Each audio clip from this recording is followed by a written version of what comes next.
What sped it up? Just shorter agenda or? Shorter agenda, and then they ended up removing 2 items, which I was fine. They were the ones that were gonna be the most talked about. Ah, Did you write a lot of news items on your, or you have a lot of? All the above. thank you. Nice to meet you. And I was reading, that you brought up right I'll now. be in contact with you all through this whole program. It's more project-based, and there's a lot of. Yes, yes.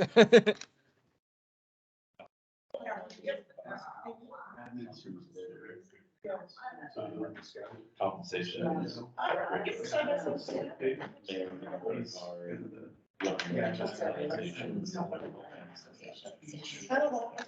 It's just funny. Or is it just that the nature of your town?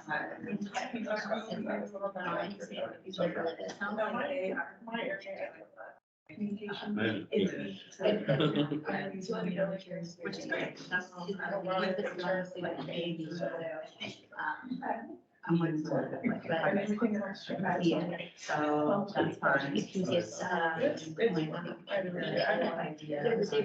get that this week. Yes. Kind of socially vulnerable. In that. It's hard to get it. It's like, I'm sorry, the right department. Everything that's important in the project. You got it. So. I have to refresh you, like I'm doing something wrong. Short, sweet, to the point. Yeah. The new horse hours. Yeah. They. So this kind of says that they Remember the bar with so many things. Yeah. Water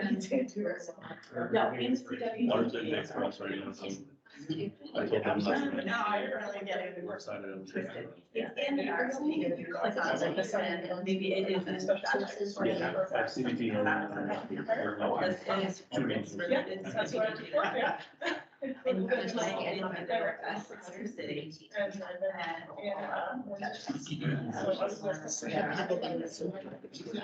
Yeah, I don't. Yeah, that's mainly what I'm using. Dedicated things. Are you getting the one-to-one or the? Yeah. Are you? Well, previous. Previous. Boards and then.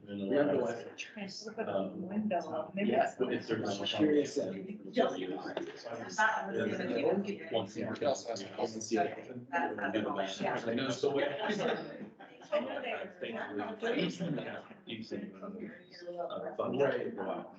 Yeah, we did do that in the past. I'm trying to remember the other things we did. God, it was more hot when I did this the first time last year. Yeah. I was sweaty. It was not fun. Yeah, I was like, run to the bathroom, pull myself together. All right, we're good. Yeah, I'm not on my.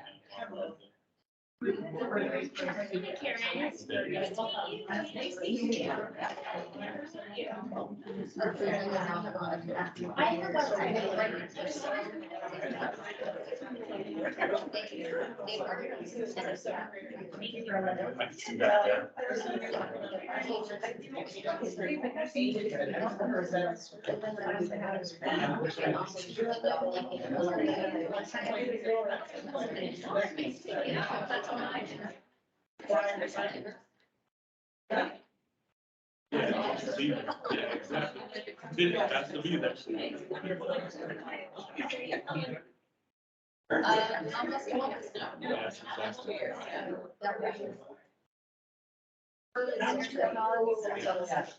Yeah.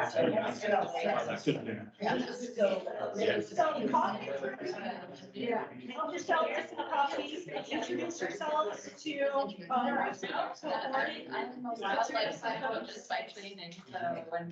we're gonna get started in 15 minutes or so. It looks too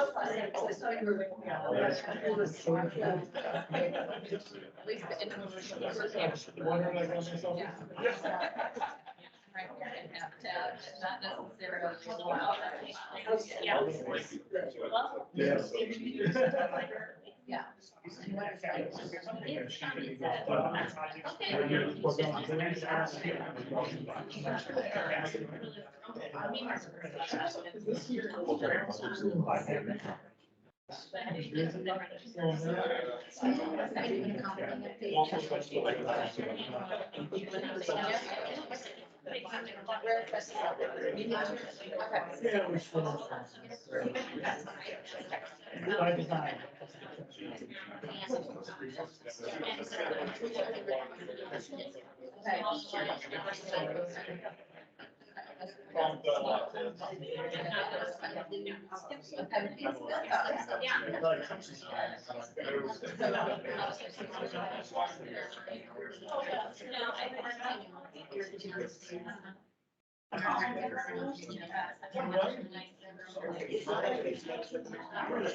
Maybe, but I also have some classes. It's right there. It's the whole, the track and. My deadline, yeah, we're. If I'm blinking, I'm not blinking. Yeah. An adjustment, like, I would say, the months back, so. Nothing adjusted.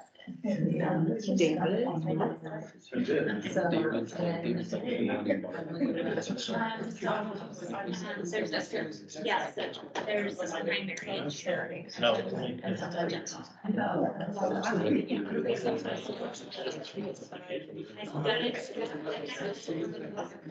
Yeah. Actually, it's hard, yeah. No, no. That wasn't me.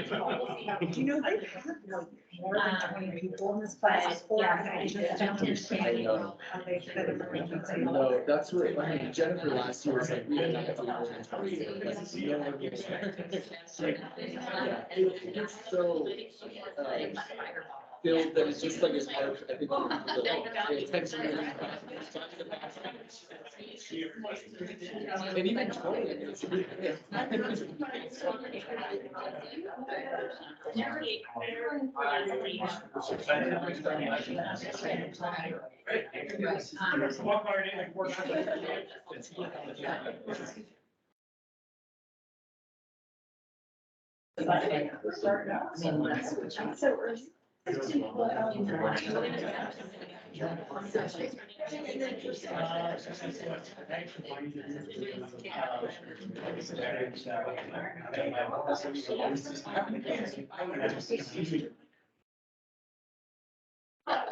So, I mean,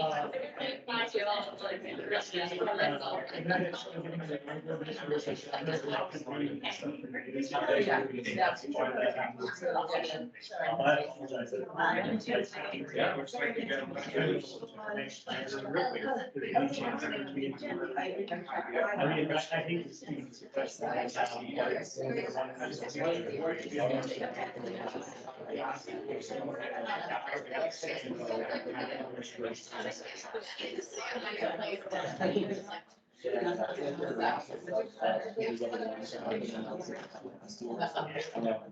I hate to say it, but like, you know, sometimes you lose here, sometimes it doesn't make what they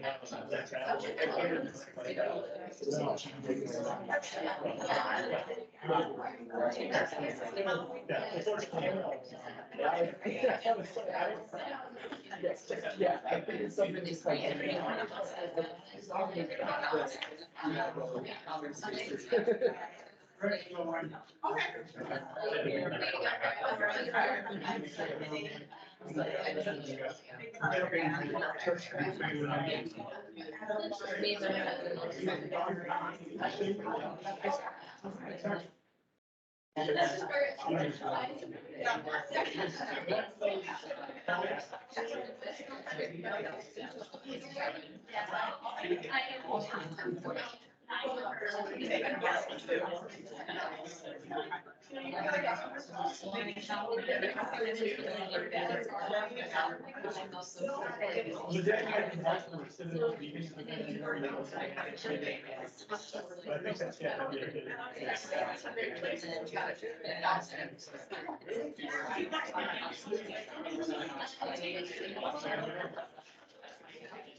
But our goal is.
Yeah, sounds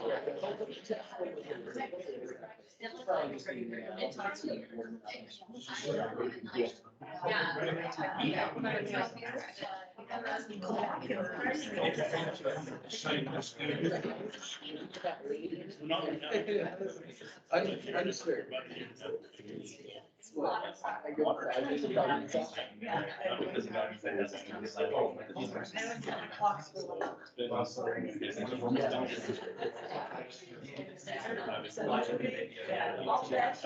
I do that too.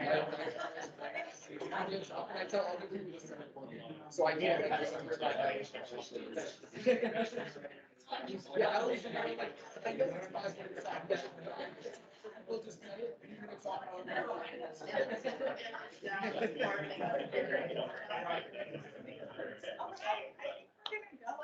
get started. So sounds like we've already got a great conversation going. That's what this class is really all about, is just having conversations with each other, conversations with all the people we're going to bring in to talk to the class, and trying to network and expand beyond this classroom. So my name is Karen Schlatter. I think I've met everyone now. I'm the Associate Director of the Colorado Water Center. This is my first year leading the Water Literate Leaders program. I'm taking over from Jennifer Gimbel, who's a water policy scholar at the Colorado Water Center.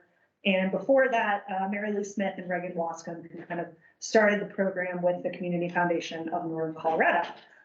So I'm very excited to be here with you all and kind of take us through this journey of engaging deeper in water issues in our region.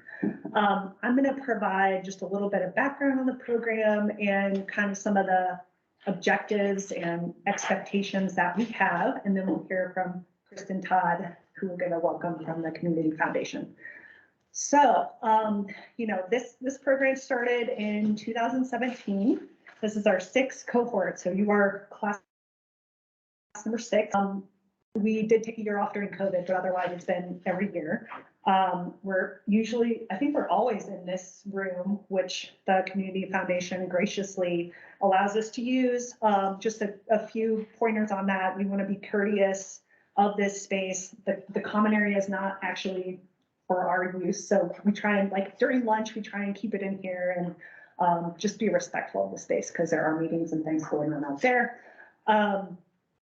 So the program started, sorry, I got distracted there. Program started in 2017, and it really began with a conversation between the Community Foundation and the Colorado Water Center about the need not only to kind of educate and get more information about water out to our community leaders, but also to improve dialogue between folks in different areas of our region. So this class is not just about like absorbing information from presentations. It's about learning how to understand different perspectives and engage with those different perspectives in water. So that's a main goal of ours. And we will be, hearing, again, presentations from water experts, folks that are really on the ground and deep in their field, practitioners, water leaders, all kinds of different speakers will be coming in. And then we'll also be sure to incorporate a lot of time for questions and discussion from you all, and really thinking about how things that we're learning in this class can apply to you and your profession, and how you can expand that beyond your individual experience. So our expectation for you is to, think about how you're going to broaden your impact of what you're getting from this class. So, talk to folks in your work, talk to your family, talk to your friends about water, and stay engaged after this class is over.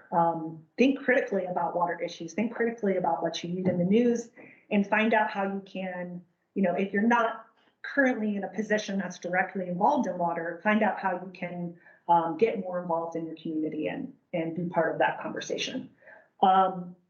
So things that we're going to be doing during this class, we have a lot of the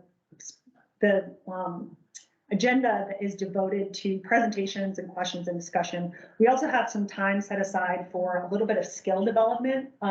So we'll be doing things like, how do we become better listeners? How do we build trust between these different perspectives? How do we, increase dialogue around these difficult water spaces and build collaboration between different sectors? And then we'll also be, developing, we have book club. I'm going to talk about these things in a lot more detail when I talk about the curriculum. Book club, where you're really, diving into some specific resources on water. So books, Colorado Water Plan, and working with folks in your cohort to talk about that book and try and engage together on the book, and then talking with the class about that resource. In addition to, all the books and articles that we have available, you've got a bunch on your desk right now. So we've got the Citizens Guides to Water that's published by Water Education Colorado. We've got the Confluence. So those are all, you can dive as deep as you want into those resources over the course of the year, or, beyond the year as well. In addition to those types of resources that are, more focused on kind of water management and water issues, we're also going to have things like, how do you improve diversity, equity, and inclusion in the water space, and thinking about kind of new areas in water that we should be talking about today. And then one other very important part of this class is all about building a community. So we want you all to be learning from each other as much as you're learning from the folks that are coming up here and speaking in front of you. So We are really trying to encourage that relationship building. We're trying to encourage, y'all coming from a lot of different backgrounds. We've got utilities, we've got city, county government, we've got breweries, we've got bankers, we've got real estate, and so much more. So really, learn from each other and develop that network and think of each other as resources going forward in the future. And we will also hopefully do a few more like alumni events in the future as well. That's something I want to start doing. So maybe this fall we'll have an event at the brewery where we do like a water trivia night or something, and we bring all the cohorts together to talk about water and just build relationships. So that's kind of our goals for this program and some history. Are there any questions at this point before I turn it over to Kristen? Okay, go ahead, Kristen. Thank you so much, Karen, and welcome. I just want to take just a quick minute and welcome all of you and share a little bit about the Community Foundation. It's probably obvious why the CSU Water Center is part of Water Literate Leaders. It may not be as obvious why the Community Foundation of Northern Colorado is a partner in this work. So I would love to share a little bit more about why it's important to us and why we've been a partner in this work and have helped host and really shepherd this program along. So it's been several years. Karen mentioned this program starting in 2017 and probably several years before that. Well, actually, let me back up. So I think who feels like they know everything about, as an expert on the Community Foundation? Yes. Sure. So, oh, no, you should raise your hand time. Mark is our just recently outgoing board chair and has been a huge part of the Community Foundation. Also, Michael Bellis serves on one of our committees, the Foundation Impact Committee. So welcome to both of you. I get that a lot, that people sort of say, yeah, I've heard of the Community Foundation, but I don't really know what it is. So I'm going to very quickly, and it's hard to give the elevator talk about the Community Foundation because it's pretty complex, but I've over the last couple of years, I've tried to get it down as quickly as possible. So I often describe our work being in two different buckets. The first bucket is more traditional Community Foundation work. And the easiest way to think about that is we're a charitable financial institution. We have about $200 million of assets under management. Those assets come to us from generous donors and businesses and families in the community who say they'd like to work with us and set up a charitable fund and then do their charitable giving in the community through the Community Foundation. And so we've got about 600 different funds that represent, generous people in the community who set up funds. Those funds are invested, they grow, and it becomes their charitable savings account, maybe the easiest way to think about it. So we work as philanthropic advisors, and we kind of call ourselves the philanthropic easy button for all of those folks and really help people have impact with those dollars and think about their legacy, think about how they want to impact the community, and then also play matchmaker to all the great work that's going on in the community. Since we know those donors, we know what they're passionate about. We also spend a lot of time with nonprofit organizations, and we're all deeply rooted in the community. And so we try to bring donors together with great work in the community. So that is one big part of our work. The other part is frankly where the water side comes in.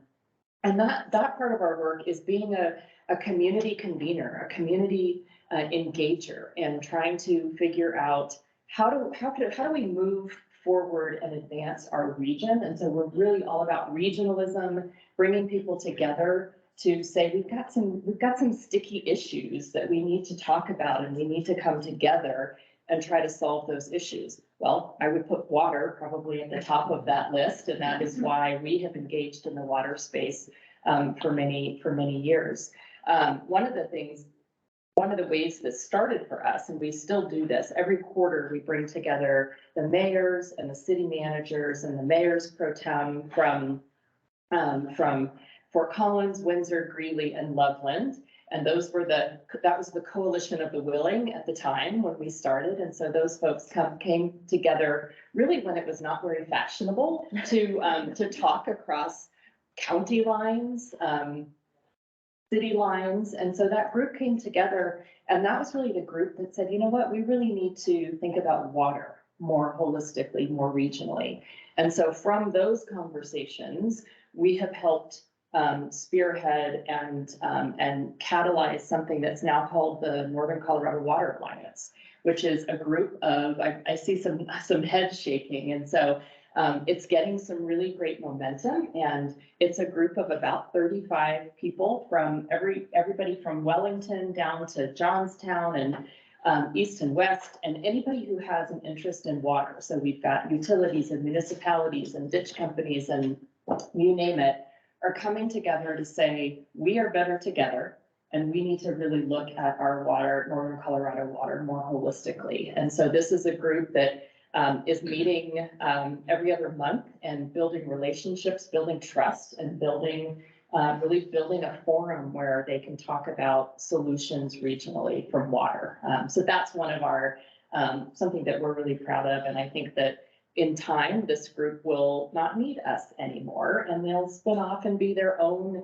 entity. But that's largely what the Community Foundation can do, is to help ideas become fruition in the community and help until they're ready to fly on their own. And so that is a big part of what we do, and water has been a big theme for us over the years. So we're thrilled that you all are here, and thrilled that you've committed to take some significant time over the next 9 months to dig in and learn more about water. And we're thrilled to continue to host you all and have this partnership with the Water Center. Please make yourselves at home. You can use the common space. But please, when you're here, make yourselves at home. It's always great on the days that you all meet here. There's just great energy in the building. And so it's lovely to have you all. Restrooms are in the lobby. And if there's anything that you need, just let us know. But again, thanks for being here, and thanks for participating.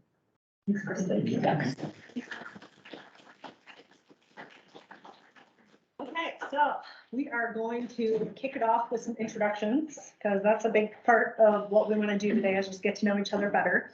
So hopefully we'll prepare your little 2-minute spiel about yourself. I know in past classes, they've actually set a timer and timed people. I think I won't do that, but keep it relatively short. And we'll just go around the room and, talk about what you do, why you're interested in this class, what you're here for. You don't have to stand up. I'm going to stand up, but I'll start it off. So yeah, I didn't actually prepare this, but let's see, where did I start? So I'm from Central Illinois. My dad and my family is a farming family, corn and soybeans. So I've got kind of an agricultural background. Left the farm when I turned 18 and went to college at McGill University in Montreal, Canada. So very different from Central Illinois, kind of got the city international experience there. I did my undergrad in biology. So I've got a science background. After my undergrad, I did the Peace Corps in Paraguay. I know at least one of you is a Peace Corps or PCD. And I was an agricultural extension volunteer in Paraguay, and community was located along this beautiful river, kind of hilly mountainous region, which is unique for Paraguay. It's not a lot of areas like that, but kind of really got the water and the agriculture and kind of some more sustainable thoughts in my head. After the Peace Corps, I did a bike trip. Actually, I biked 5,000-ish miles with my then boyfriend, who's now my husband. We went on a bike trip from the tip of South America, Ushuaia, Argentina, all the way back up to Paraguay to raise funds for education in Paraguay.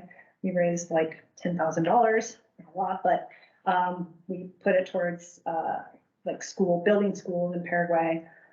It was an amazing trip. If anyone's into bike touring, please talk to me. I love it. Wish I could do more of it.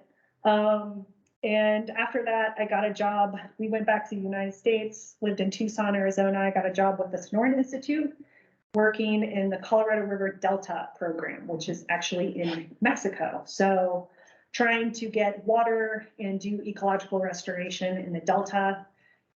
Not a lot of water in that stretch of the river. If anyone knows, it basically runs dry when you get to the Mexico border, because Mexico and the US, all diverted all the water by that point. But I was involved with the pulse flow release in 2014 and got to see that, did a lot of restoration work. But yeah, really dived into water and Western water issues in that job. I did my master's while working for Sonoran Institute at CU Boulder. So got my Colorado fix when I did my master's, and my husband did his PhD during that time too. And he is an academic, so of course we had to move for his job at some point when we moved to Florida.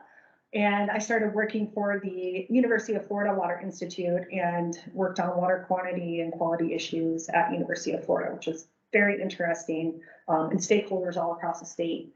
And then just this past December, I was hired, well, I started in January, moved in December. I was hired at the Colorado Water Center at CSU and started that job in January. So I am very happy to be back in the West and working on water issues here. I feel like this is really my home, and it's what I feel, most knowledgeable, most at home with, talking about water issues in the West.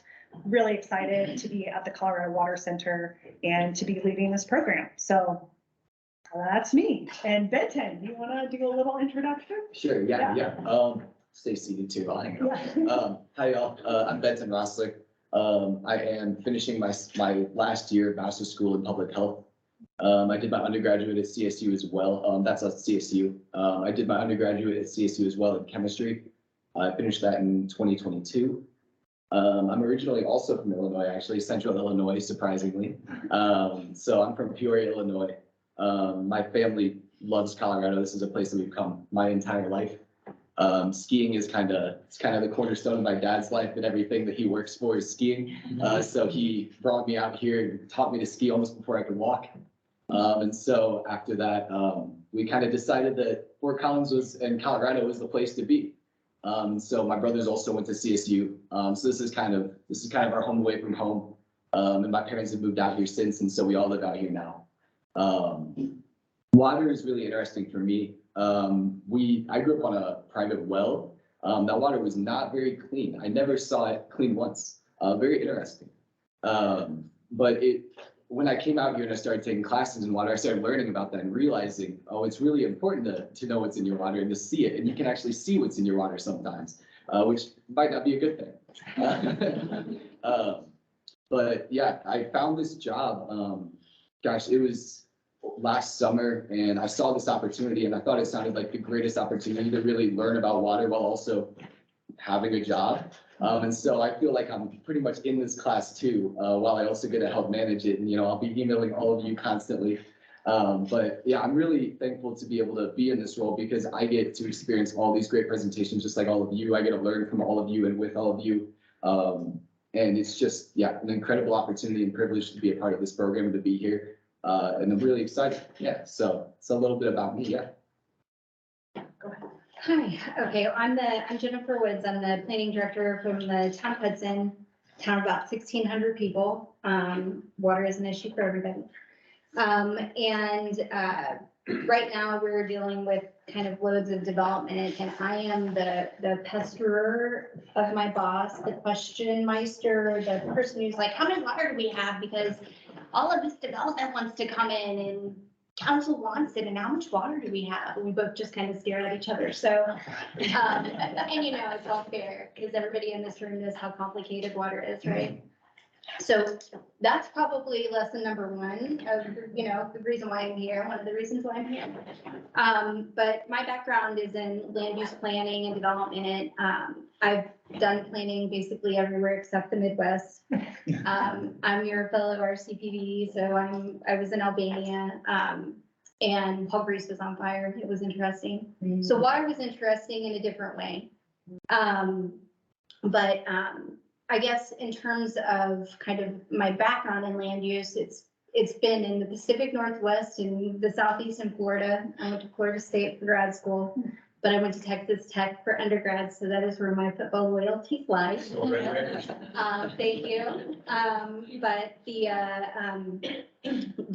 varying perspectives of water across our country and of course across the world, I mean, you could expand that, but just to kind of keep it in perspective, just across our country is kind of amazing. I mean, our new town manager came in and he was like, well, where I come from in Minnesota, you literally just jab a stick in the ground. And you don't worry about where your water comes from because it's never going to go away because we've got 10,000 lakes surrounding us in the next state over. What do you think we have here? We have a great lake and a giant amount of water and we're surrounded by water, you know, and it's underneath us and everywhere. So, you know, I'm from Texas, and I don't know if you've gone through Texas lately. It's not just Buc-ee's, it's millions and millions of homes everywhere. And highways that now you have to pay for, apparently, everything's forward. So that was a surprise going back to Texas. Being an original Texan, to have to pay for your roads, it's like, what? But that's how you get new roads with all of the development and everything they've had. So it's everywhere. So water is a necessity everywhere. And we're not the only ones pulling it from places that are odd and extremely structurally engineered. And I did water planning in New Mexico, and you talked about the water in Rio Grande, you know. You didn't have any of it, and you were on a list for 20 years if you wanted some. And then that list was already kind of cooked. So anyways, I'm here to learn a lot about water. We've got a lot of pending development. We've got a lot of pressures on our current water supply. CBT is a supplemental source. And if I say the word supplemental, you know what I'm talking about. You've heard it before. And our groundwater is being, as Mr. Bradwin from Northern Water would say, our groundwater is being exported to communities in Colorado Springs and outside of Colorado Springs. So we see the problems kind of looming in our own backyards with water, just kind of our own mini micro atmosphere. So that's it in a nutshell. I'm sure a lot of people will reverberate some of the same things that I said there. I'm Nick Wharton. I'm the town manager for the town of Severance. I've been with the town for almost 10 years now. I was born and raised in Northern California in a small, I know it's oxymoron when I say small California town, but it was 2,000 people, Mendocino coast, agriculture, fishing, and logging. That's what my family did forever. I was the first one to head out and go to college. I came out here for college. My undergraduate degrees were history and sociology. And my wife and I both went to a master's program to be teachers. And I quickly learned about 2 weeks into it that I was not meant to be a teacher. My wife is still a teacher 18 years later, and I don't know how she does it. But I switched careers, and actually my first master's is in historic preservation and planning. I worked for the city of Denver, and then I went to the city of Boulder. I realized I did not like sitting in a cubicle and having managers and supervisors that just did not listen to me or those above me. So I went and got back to school for a second master's and an MPA. And I was placed in Severance as a DOLA Best and Brightest intern. It was 6 months in, and the council appointed me as deputy town manager. And at that point, the town manager said, here, you're in charge of water. So I had to learn water quickly. That was in 2014. And then in 2016, we had our boom. From about 16 to 20, we went from 2,000 people and 7 employees to we are now at 12,000 people and we're about 42 employees. So we're still pretty lean on employees. So water's always been a big part of my career for the last 10 years. We've been in the news a lot lately with we were booming, and past administration and council just did not think about water. When I took over in 2018, one of the things I did was start to make sure that our town was water secure. We have a great portfolio of water now. We're at the point where if CBT, if you know anything about CBT, if we only get an allocation of 0.3, I still have enough to go through 20 years of droughts. That was something I was very proud of, making sure that we can have water security for the town. We only had one point of water. So if that point of water ever got shut down, the town would be up without water. So in 2021, we got a second point of water. Right now, I'm in negotiations for bringing on a third point of water with another city. And then also in talks for joint water treatment plants so that we can make sure that we're secure for the town. I think my favorite part of being and what I look forward to doing with more water is just conservation. Since 2016, when I took over, we have not allowed a development in town without a non-potable system. I'm big on making sure that we do not use our potable water for outside, because we do have a lot of homes that are still on that, and I'm trying to figure out how we can convert that onto the non-potable systems. It'll be very expensive, but we do not allow any development to come to town without non-potable water anymore. And probably about it. Great. Hi, everybody. My name is Ethne Trike, and I lead the Whitewood Limited Partnership, which is a company that my parents started back in the 90s. We have investments in real estate mainly, so multifamily real estate, housing and hotels.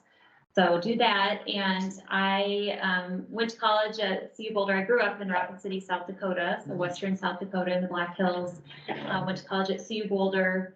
Graduated and worked for a year for my sorority, traveled the US and Canada, got to spend a lot of time on airplanes before September 11th, thankfully. And then came back, went to graduate school out in Nevada, got a master's out there, and then worked for Senator Tom Daschle out in DC and Governor Doyle up in Wisconsin.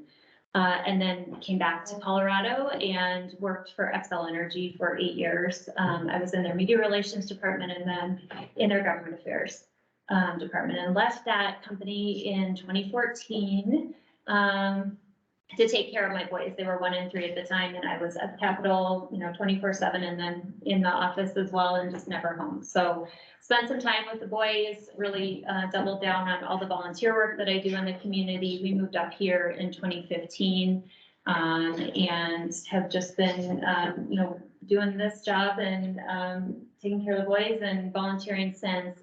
Why I'm here, why I'm taking this course, I'm very curious about water. I've taken some policy courses previously that have touched on water. But the main reason is I'm running to represent House District 52 at the Colorado Capitol. And I know that water is a huge issue for our community and the surrounding communities, Northern Colorado in general, and want to, dive deeper on policy and learn more. I'm just gonna pause real quick. This was my fault. So you have the bios of everyone in your folders, and Jess's photo is, Jess and Ethne's photos are. That's her. I think my bio is with somebody else's, so. Right now, it looks like Ethne is Jess, and it looks like Jess is Ethne, so I apologize for that. I hadn't even noticed. And I also want to point out, like, if you have, Nick, you go by Nick instead of Nicholas. Mhm. Do you go by Jen or Jen? Call me anything. I'm from Jennifer from the 80s, so I even got called Jessica. Just look at me when you're talking to me. If you have a preference for, names, if you have preference for pronouns, please just, put that out there. Yeah, I forgot to mention that at the beginning, so, and sorry, yes. Go ahead. Hi, I'm Laura Petrini. I'm the director of the Big Thompson Watershed Coalition. I guess I'll start from the very beginning. I am from upstate New York, Corning, New York. Also grew up in a private well. Water's plentiful up there, so I never really thought twice about water quantity and quality and all the things you think about out west. I went to school at Ohio University in Athens, Ohio with a wildlife biology degree. So quickly went into wildlife, actually ornithology work. I had many jobs as a technician, including Northern Colorado, researching northern spotted owls, Arcata, California. Great place. That's where I thought I would end up. Anyway, after I graduated, I worked for AmeriCorps Vista, and I worked with private landowners in southeastern Ohio. And I loved that job. I loved working with private landowners. I loved helping them, brainstorm ideas for supplemental income that they could bring to their property, which was at their growing forest medicinal herbs.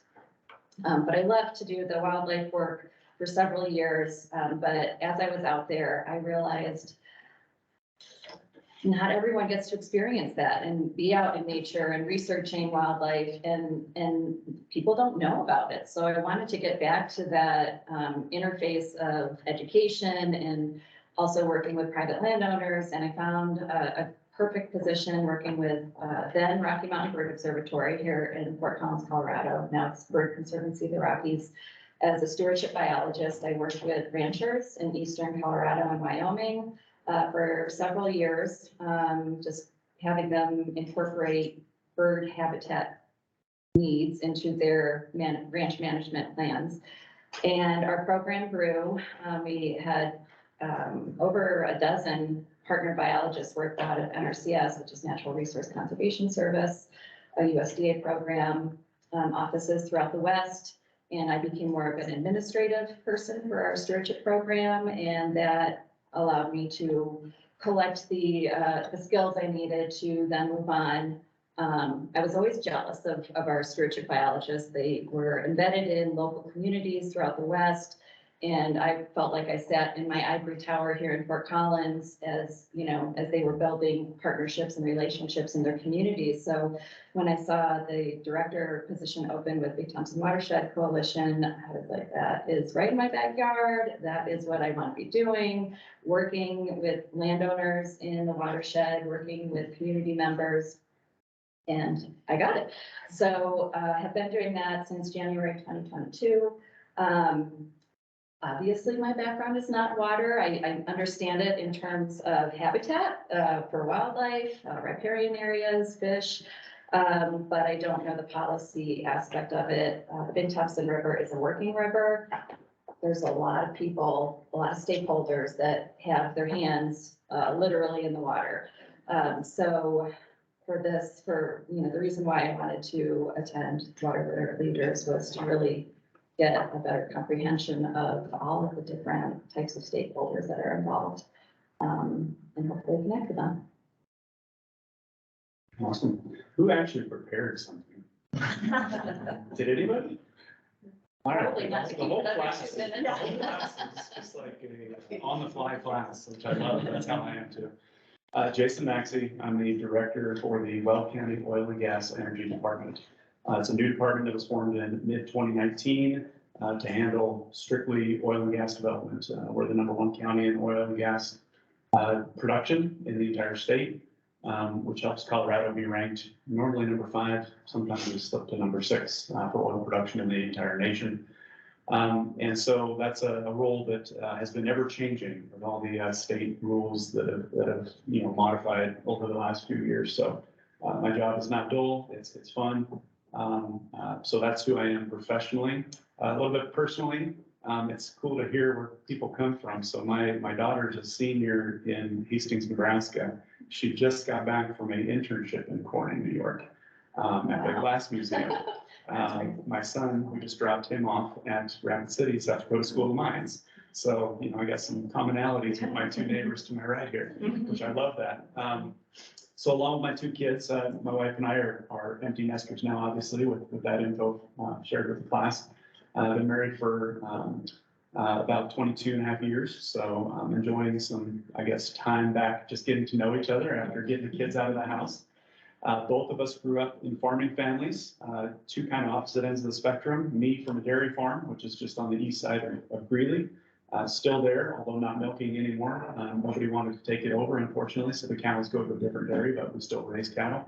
And my wife comes from the San Luis Valley, and so her family was big into potatoes and barley and alfalfa. And so it's nice to have kind of that commonality regarding how we grew up.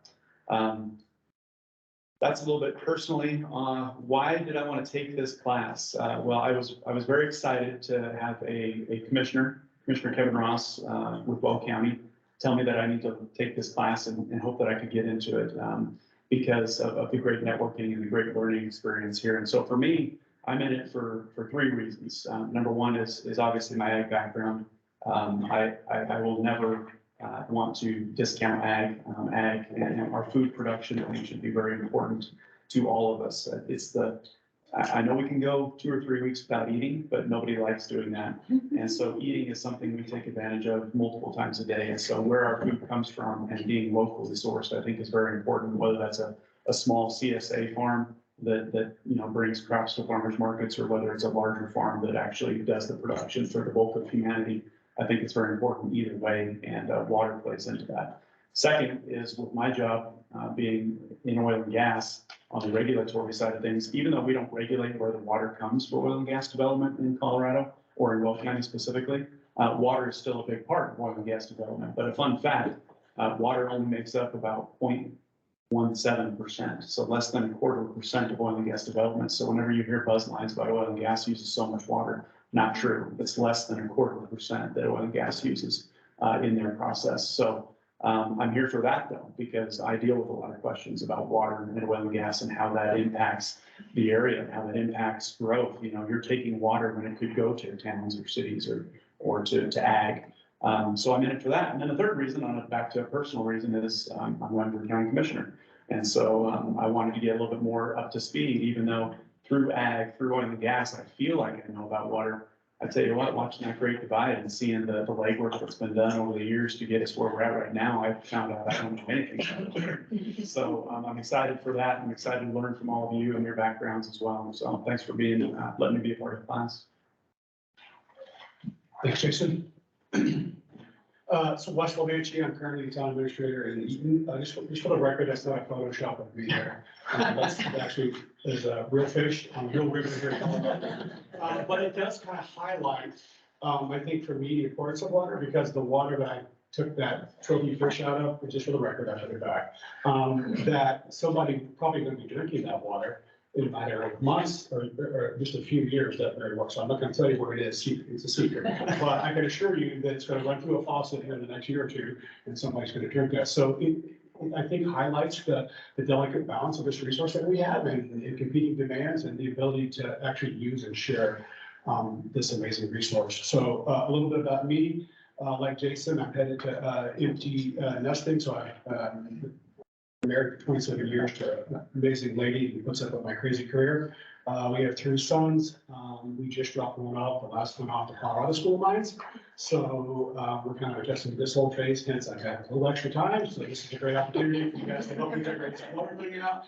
I finished college in the Midwest, background in accounting.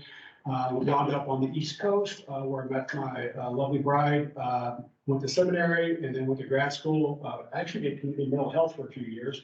And because that wasn't challenging enough, I decided to move to Colorado and get involved in local government, which is a whole different tier. So 25 years basically in local government.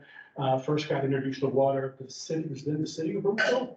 And so they said, hey, we have this interesting project, this interesting water rights we need to work on, Colorado Big Thompson and the GAP project.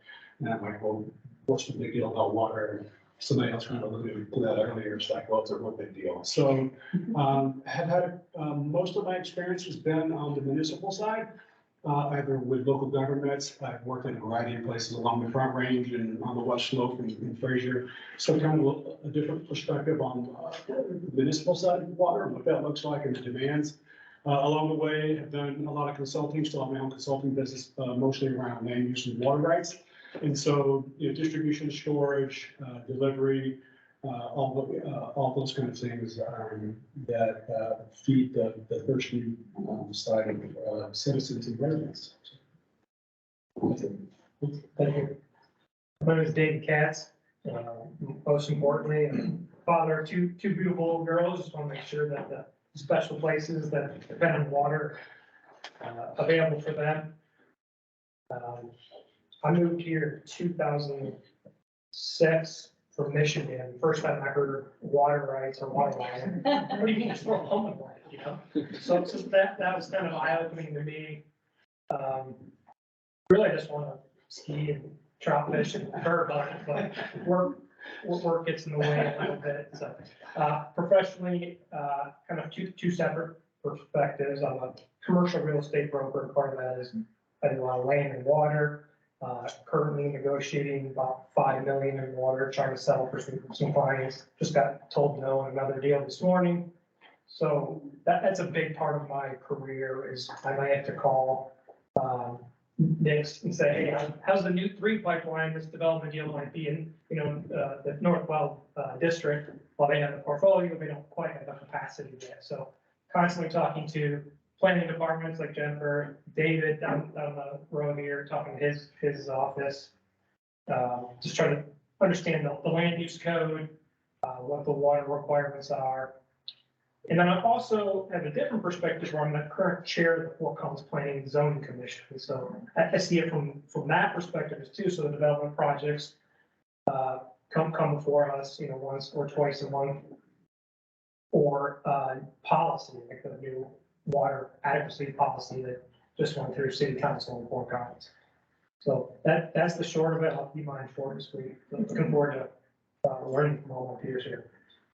Awesome.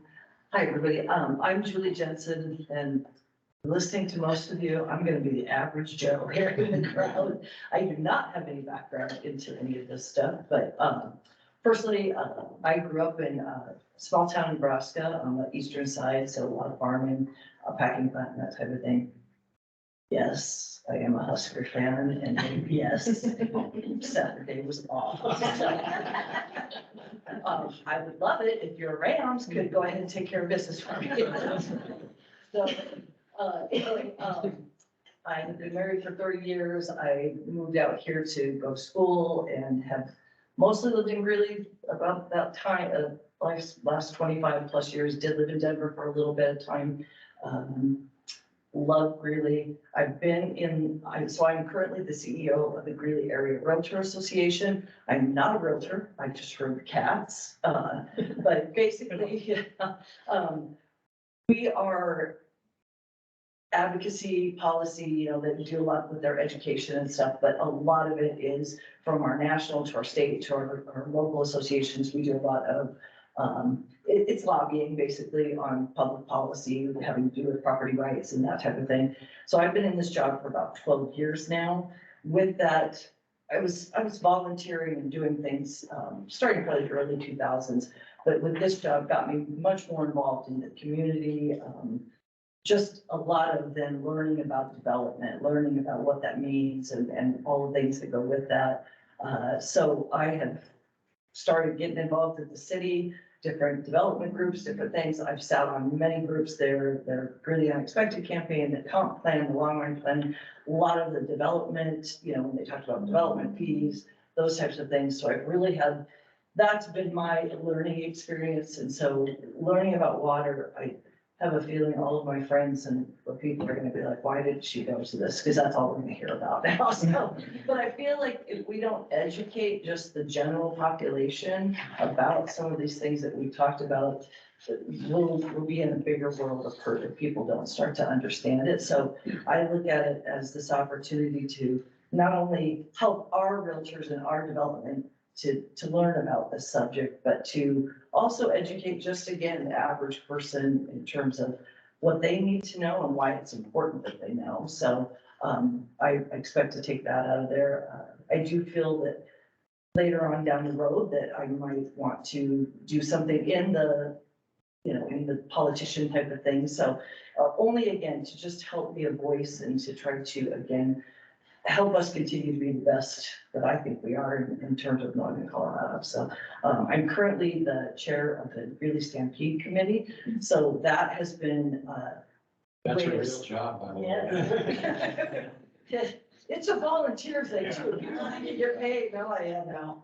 They work you like the rented mule. But I think that has helped me see also the importance of the ag side, learning about that Western heritage part of it has also helped me to learn a lot more, again, to that side that I might not have known about. So with that gave me another interest into seeing this again, seeing it from another perspective. So I'm super excited to be a part of this. I'm humbled that I was able to be picked into this, to be amongst so many great people with so many things that I can't wait to learn from all of you. So thank you.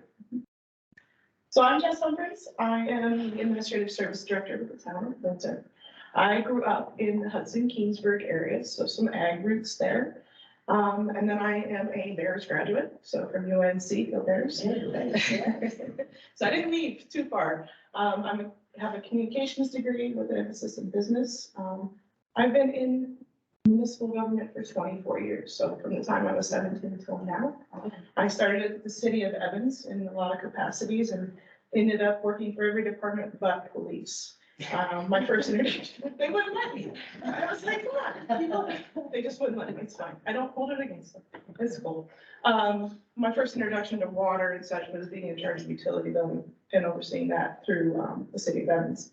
From there, I went to special district for fire and tried that out. There are noble causes, but I'm happy with municipal government. There are different level of things with special districts.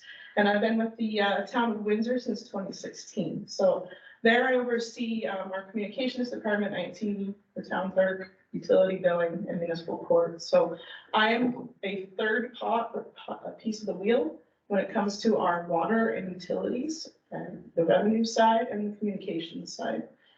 I grew up with a big passion, or my dad instilled it in us, of the infrastructure projects around this country and the citizen corps. So a lot of times our family vacations were involved going to dams. Bonneville Dam is one of our favorite places in Columbia River. But understanding that, so I mean, I'm the nerd in the group. I love our history. I love where we come from, and we should learn from it, be inspired by it, and be able to improve upon it. So I'm here to learn as much as I can. We have to communicate big, complex things in our region together. There's several of us in this room who are collaborating on things already and have been for years. It's important to get that message out. It's important for people to understand where things come from. And then they have that sense of community. They have a sense of understanding, and they will feel like they do belong. Yeah. Hi everyone, my name is Lauren Tilmer and I work for the city of Greeley in the Public Works Department. I'm the Stormwater Quality Administrator, which basically means I manage and ensure that the city of Greeley is compliant with our MS4 stormwater discharge permit. So I'm more on the water quality side for stormwater protection. I'm also a board member with Big Thompson Watershed Coalition with Laura, which I've been a board member of on for about 4 years now. As of this month. My husband and I live in Berthoud, so it's nice to, I kind of get my feet wet all over the place. Anyway, so a little bit of background on how I got here. My dad had a 42, I think, year career with the National Park Service, where he was a civil engineer, did project management, every region of the United States. So we moved around, got to see a bunch of national parks. He instilled in me just an importance in preservation, making things better, and ensuring that these natural resources are available for others. So before I was born, my parents lived in Conifer. My dad worked for the Denver Service Center in Denver, and my oldest sister was born there, so we always came out to Colorado every year for ski trips. I was also skiing about the time when I was walking, so that was a huge important factor in my upbringing, was getting outside, going to national parks, and just the importance of that. So that brought me, I lived all over the country. I was born in Omaha, Nebraska, where I lived until I was 10, and then moved to Southern California, north of LA, so very different. And then in high school, my family moved to Southwest Missouri to a town of like 12,000. So that was a little culture shocky for me. That was my first real exposure to a rural community, if you will. And it was really interesting. And so that took me to the University of Missouri, or Mizzou, for my undergraduate degree, where I studied environmental science and focused on stormwater quality. And I always knew I wanted to be in the West, just again, because I was exposed to it so much growing up. I knew I wanted to ski and be outside as much as possible. So I moved out to Colorado, and I lived in Denver, Silverthorne, Durango, and then Fort Collins. My husband and I got married then. He is a forester with the Colorado State Forest Service, and both of us working in the natural resources field. It's hard to get a job at the same place. So for him to get on full time, we actually relocated to the Pacific Northwest, north of Seattle, where we lived for a few years, and that was amazing. And just learning about habitat protection of the salmon and the orca there, it's just very intricate and has a rich history of preservation and conservation work that when I came back to Northern Colorado, I really wanted to bring with me. So, yeah, I've been working at City of Greeley ever since, March of 2019. I worked in community development for a couple of years, doing development review, and then got to kind of get back into water quality with public works. So that brings me to my position now. And yeah, so lots of moving, lots of change in my life, but I really have been enjoying digging my feet into Northern Colorado since I've been back here. So that's kind of my main purpose in wanting to join this Water Literate Leaders program. I wanted to be a part of it last year, but was on one of the meetings, so couldn't participate. So super happy to have been accepted in this year and hope to just be able to bring back both to the City of Greeley when I talk water quality issues to kind of bring that water resources and just learn more about all the complex water issues, to bring that back to the City of Greeley, but also to my position with the Big Sponsorship Watershed Coalition. I'm trying to do a little bit more education outreach there. And so I think just learning more about the issues that we face as a region is so important to be able to kind of find some common ground with the folks that we work with Big T, yeah. So anyway, super excited to be here. Thank you all. My name's Ellen Hillbig, and I'm born and raised in Loveland, Colorado, so I'm from the Front Range. And surprisingly, I didn't know much about water. Like, I had no idea that it was such a big issue. I still, like, I probably, I live and breathe water as utilities director of town in Johnstown now, but I really didn't have a sense of that growing up, interestingly enough. I think the biggest notice that I had was, you live in the Front Range and then you go from the mountains and it's pretty dry. Like, there's a wet season, but it's pretty dry. And I'm like, it just doesn't feel like what I live in down in town really represents what's happening up in the mountains. And I think the bigger taste of this was I moved to the Western Slope in 2014, and I left the oil field, so kind of backing into this, but just, it was really eye-opening to me because that climate really felt more like Colorado than the climate I was from, so the Front Range. And I was like, well, this really seems like what Colorado should be. And I didn't really recognize that it was because of all the things we've done with water that make the Front Range what it looks like. So it was really eye-opening to me to see that. But kind of backing into my career, I'm born and raised in Loveland, and then I went to school at CSU for environmental engineering. I, for some reason, thought coming out of school that was going to make me save the world. I don't know what I thought was going to happen with that career, but I came out at a slow time in 2011, and the job work was a little tough. But who was hiring was the oil field, so I got a whole different taste of what I wasn't expecting. Right, that's not what you think you come out of school doing. But I left that about 3 years later, and I was like, well, maybe I should try out my career. I am an engineer. Maybe I should see if I can get a job, and that's where my career in the municipal field got started. So I moved out to the Western Slope. My husband, he was my partner at the time. He was working, he's got his first job as a school district out there. And interestingly enough, one of the big rivers there is the Gunnison River. And he learned to raft on that. And he got a lot of that history of like, hey, there should have been 4 dams. There's only 3. And kind of that really cool grassroots movement that had happened in that community. So he got to have a taste of that and really learned to love that river. And we have a lot of recreation that we love in terms of, we go fishing, we go rafting, we're introducing our kids to that. So I think to that point, we want to make sure that's there for our future. And so in my career in municipal, I went to Delta. I've been a Longmont, so I've kind of wandered around, and now I'm in Johnstown. I took a utilities director role there in 2021, and you kind of get into your little realm in municipal jobs, and I got to have a big expansion in Johnstown. Johnstown, I got there because I remember Delta, it's a small town, it's 8,000 people. I love that. I knew everybody. I got to work with them to put programs together.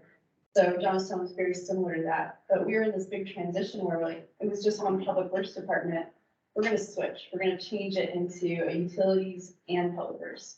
Really separate those enterprise funds out and try to put more focus on them. I think every one of us in Northern Colorado recognizes the importance of water. And it was kind of the first time, like Johnstown, I think everybody's familiar with them, but we've kind of neglected our systems. So taking that next step to trying to focus on them and making sure we have sustainable water rights and making sure we have infrastructure, and we're growing like crazy. We can't neglect this. So it really became a focus for our community, and it's really important to me.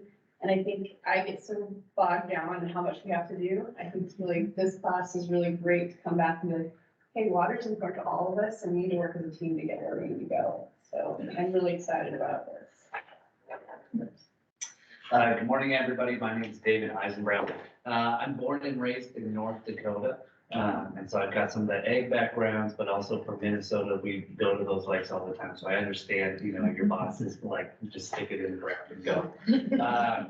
Water was always fascinating to me growing up because we lived in a town where we had the Red River, and it's the same as the Nile in Egypt. It's one of 2 rivers in the world where they flow from south to north, which was pretty interesting at the time, but also would ruin our lives every spring. And the snow would melt further south, and they would just move up through ice dams and destroy our lives every year. So I had a love-hate relationship with water growing up, but I ended up becoming a landscape architect where I got my degrees at North Dakota State and then moved out to the East Coast to get out of kind of small town North Dakota. So worked for the city of Virginia Beach for a few years as an LA, and then headed down to South Carolina where I did all the state's annexations based out of Columbia and came here about 10 years ago. I'm working off a lot of kind of water karma, I feel like, because I've had the privilege to work with the city of Loveland and now as the city planner for the town of Windsor, but I probably, you know, approved 30,000 homes and a dozen schools and countless stupid car washes and whatever, but things that I just see water being hemorrhaged, you know, out of our precious resource. And so it's been a really unique kind of perspective shift where I kind of came into it very kind of green-eyed and business-friendly, and now I'm starting to kind of rein that back in and have a better, more kind of, I just guess a grown-up perspective on how we can use these valuable resources, which are finite. I went to CU Denver for my master's in planning a couple of years back, and I also tried my hand in the politics world. So ran for Larimer County Assessor last year. So if you hate your property taxes this year, I'm sorry, I tried. And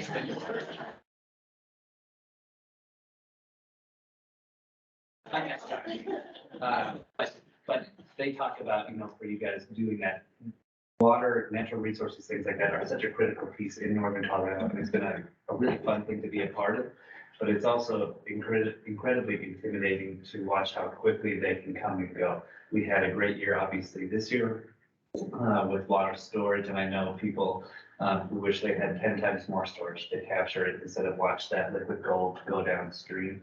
But at the same time, you know, we could have dry years, and we've seen those realities come from that. So like some of the other folks, I've got 3 young kids, 1, 2, and 4, and so we're just now starting to see them kind of play and really enjoy all the things that Colorado has to offer.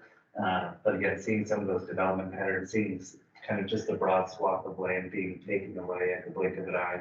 Wanting to make sure that that's there for them in 10, 20, 30 plus years and for those future generations. So I'm excited to learn a lot more that I have not learned previously in my tenure, but I'm excited to see what this group is all about and what they have to offer.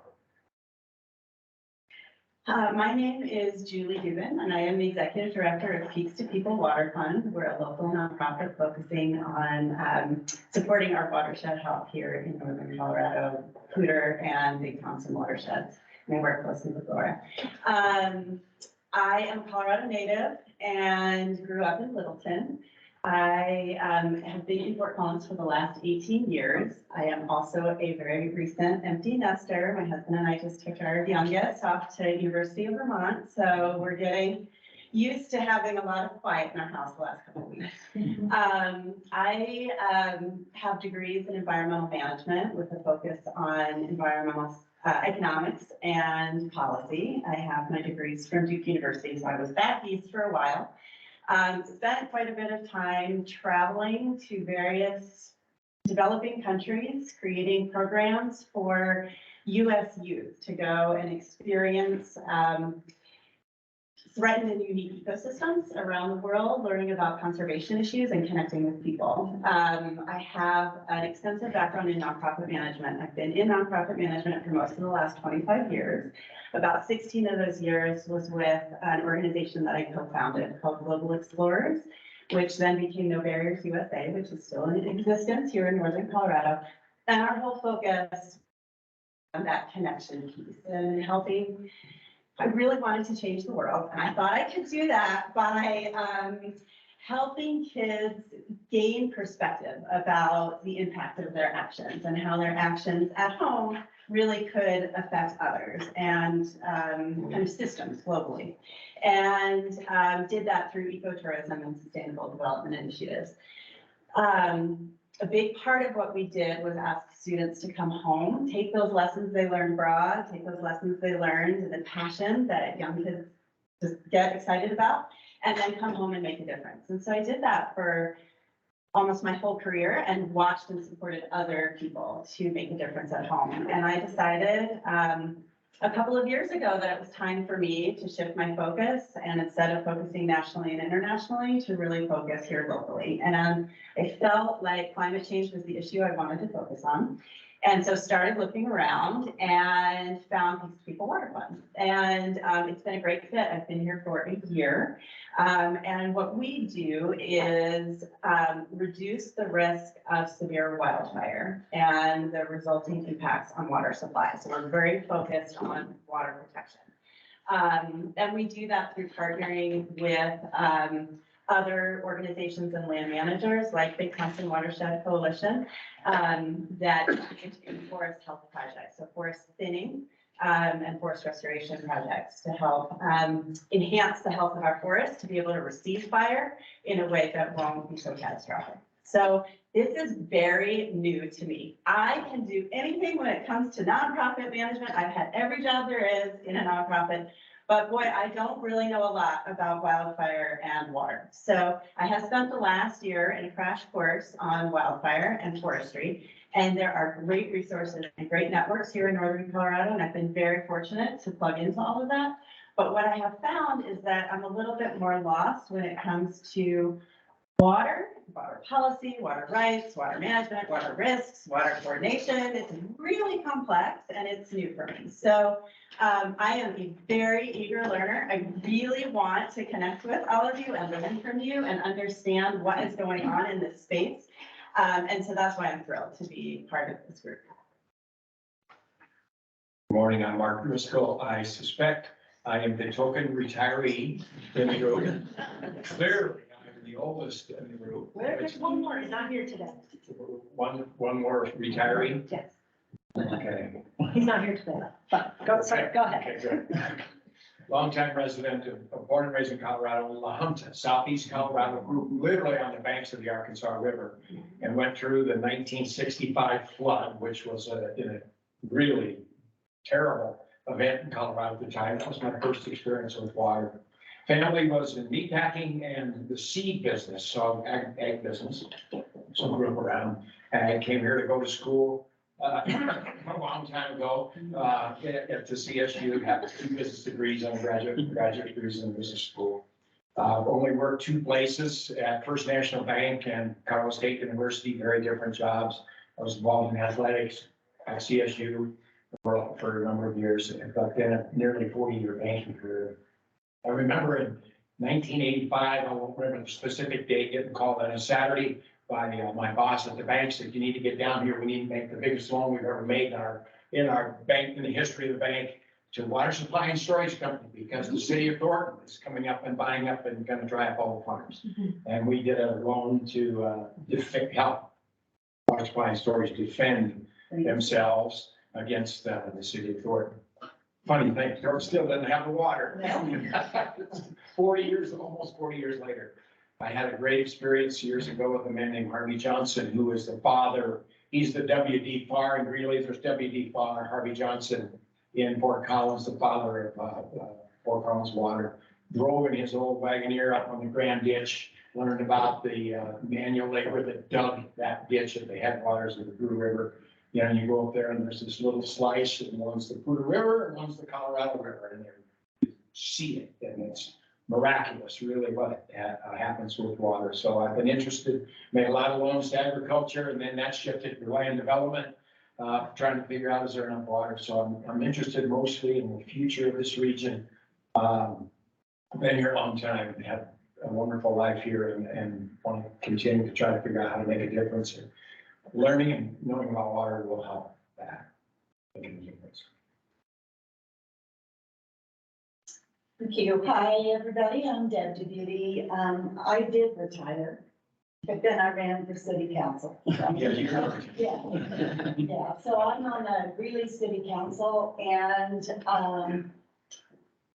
I've been in Colorado since '77. And I remember in Colorado when it rained every afternoon and the sun came out and it was really green because of that. And I'm shocked and sad that it's been so dry in the 2000s and it is our reality. I was told to take this class because on Green Council, I'm very concerned about the growth of northern Colorado. And I tend to weaponize our water situation, so I was told to take this class. Learn how to collaborate a little bit. So here I am. I graduated from high school in Evergreen. I was a part of the No Two Forks Dam environment movement. So I have two kids who are grown up and doing well. And I went to school at UNC and fell in love with Greeley and stayed there. And I've been an advocate for the underserved as a lobbyist for the homeless for a decade. And then as a city employee in Greeley, as a neighborhood resource office, I'm very concerned about the underserved and environmental justice and language justice and doing what we can to preserve and help folks thrive in our communities. So I have read these books. Harold Evans and our Water and Sewer Board are really the envy of the state.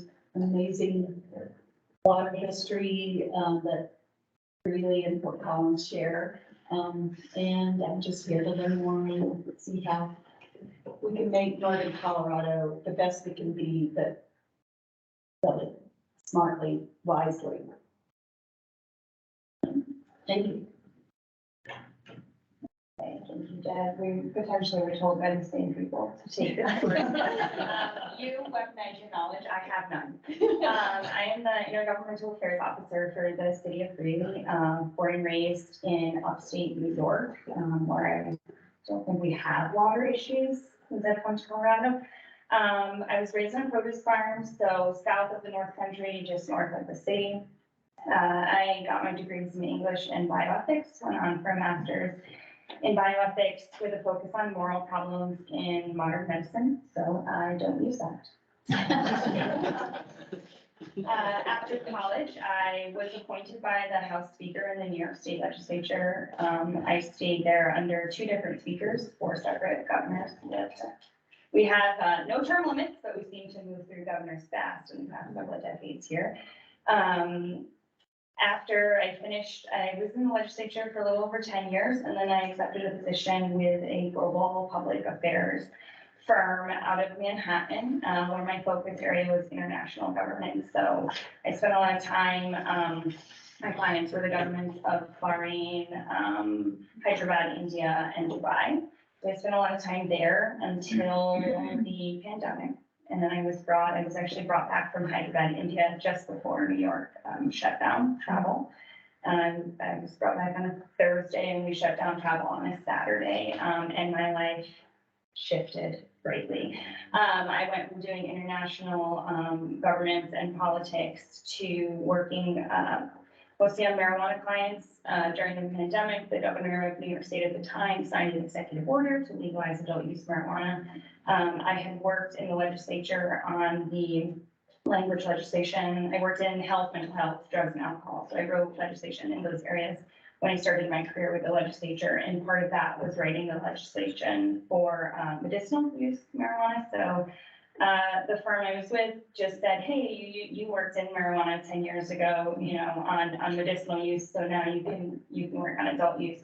And a lot of our clients were from California, Arizona, Colorado. So my travel became from New York to those places, here in the US as opposed to international travel.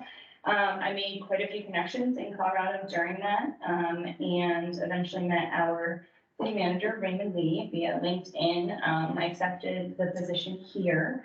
And I made the move to Colorado about a little over a year and a half ago, and was just kind of thrown into water rights, water court. Those are foreign to me a year and a half ago, and I can't say they're not foreign now, even though I've been here. So I work across the city with all of our different departments. I was saying to Jason earlier that, public works, utilities, water and sewer really are where I've had to dig in and just kind of rework and rewire the way my brain thinks on those subjects. So I am here to just kind of learn everything that I can. I'm so excited to be in Colorado, especially with the city, not to brag, but I will.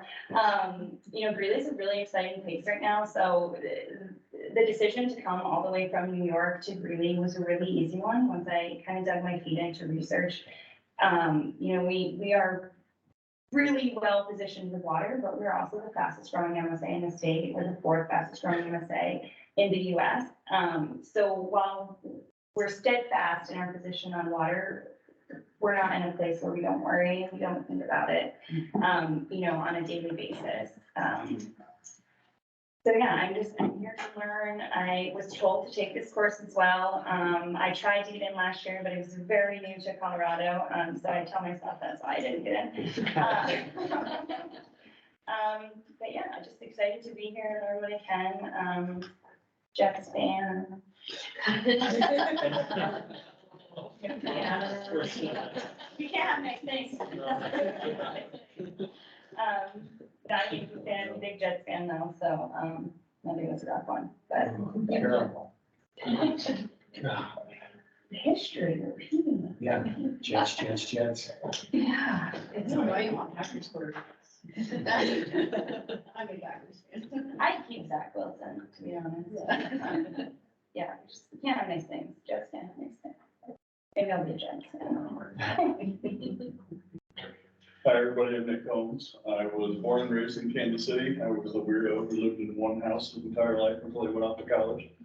I went to college at Central Missouri State in the middle of nowhere, Missouri, which no longer exists. The college, not the town. The center of the state, yes, they renamed it. And then promptly finished up school and spent most of my 20s floundering around, trying a whole bunch of different things, trying to find my place in the world. And by the time I was end of 20s, I discovered local government, and specifically local government communications, which was a field that they don't really tell you exists when you go through high school and college and all of that. And soon found that was my place in the world, and I've been there in that field for 12, 13 years now or so, give or take. One of my first jobs out of school, I started working for an airline in January of 2001. That was a fun experience. Nothing big happened in September of 2001 in the airline world whatsoever.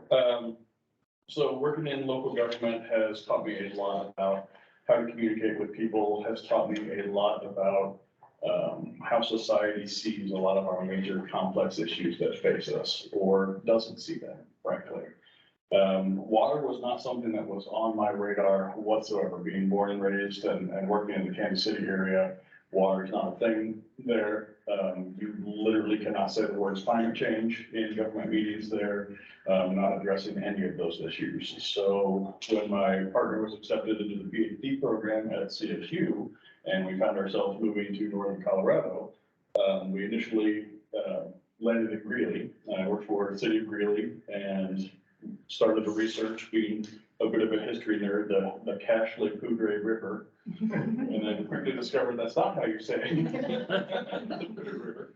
But then also discovered that we lived about 50 or 60 yards away from ditch number 3 in Greeley, which of course is literally where water law was founded and started.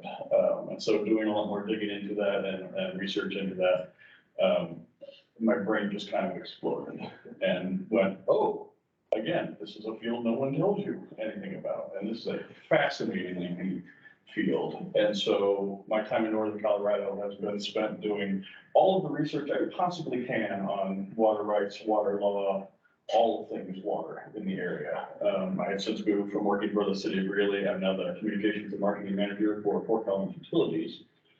So my day-to-day is taking a lot of these incredibly complex issues and functioning as a translator to person? How do we educate our community about these things? How do we have these very complex conversations?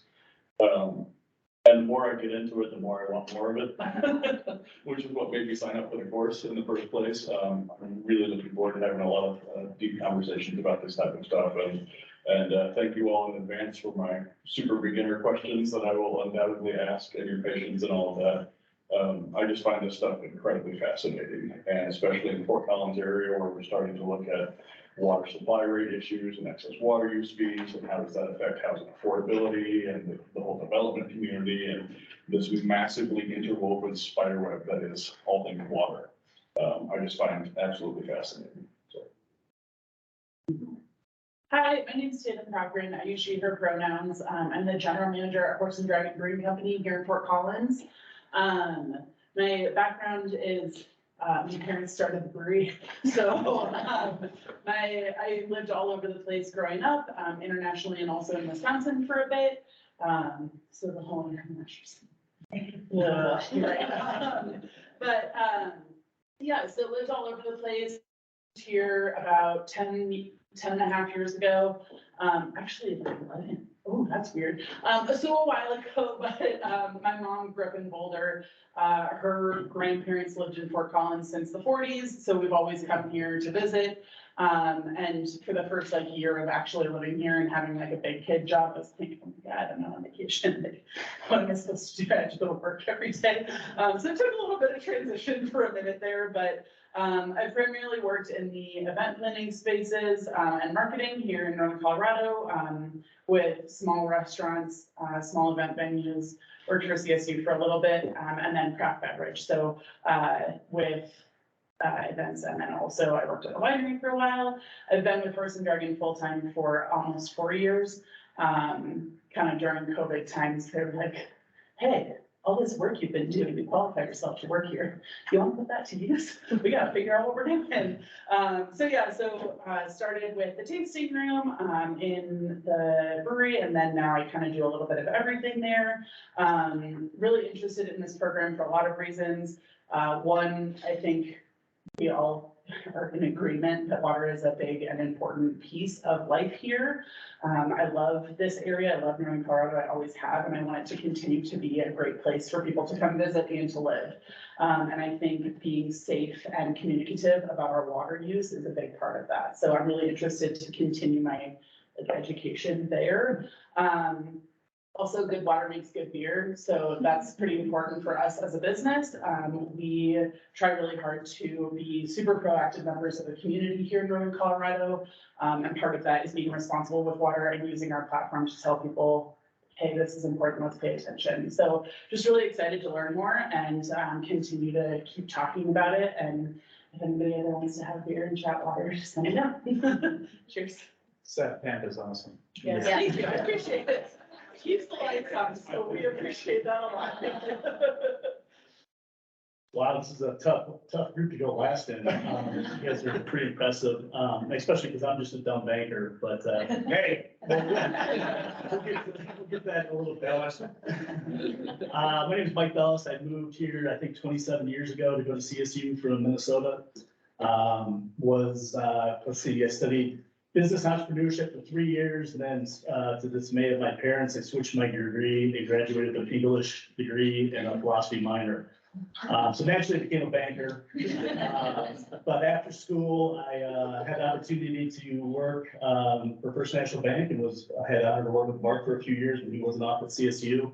Was given some opportunities and really fell in love with community banking, and again, was given some great opportunities here in Northern Colorado. So let's see, I married my wife 18 years ago. I have a 16-year-old son.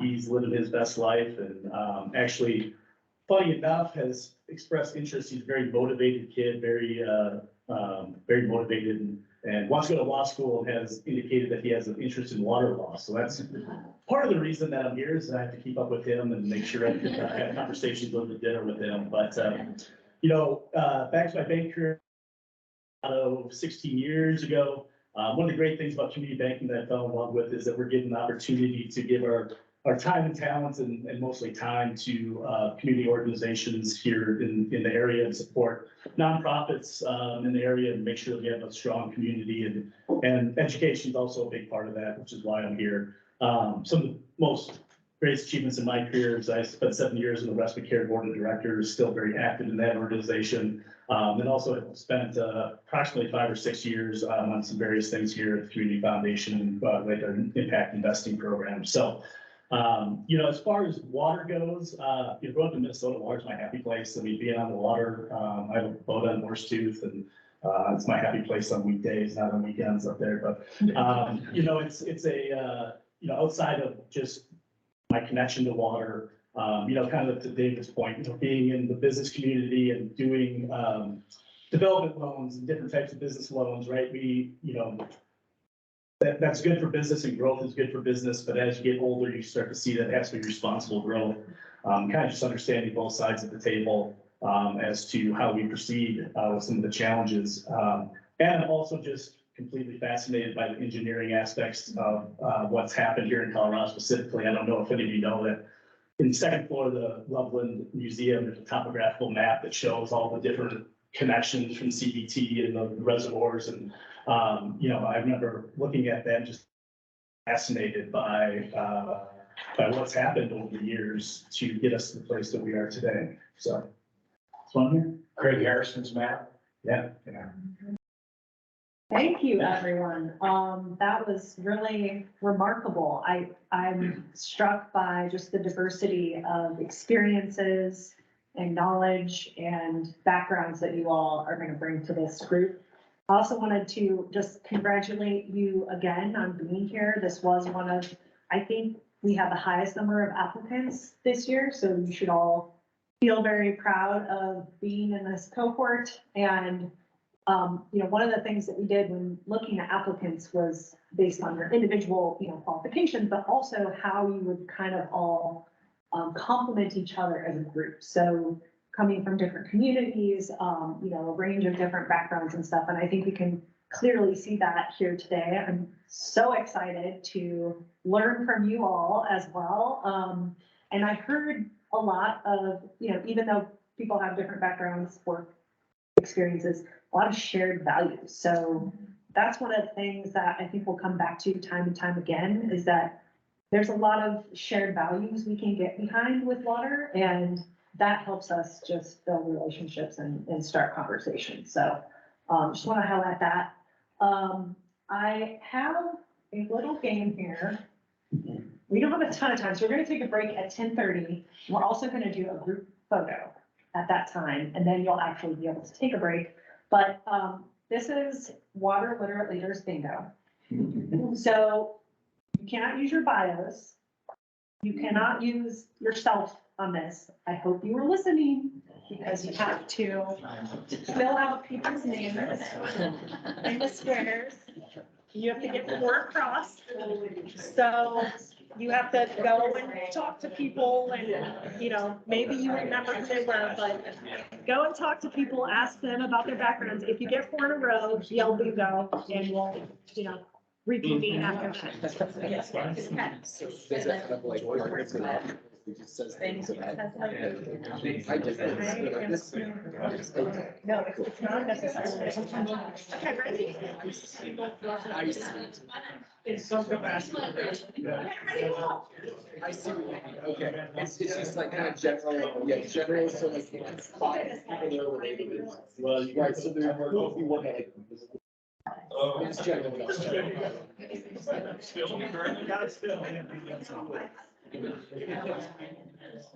Either one. I always say that.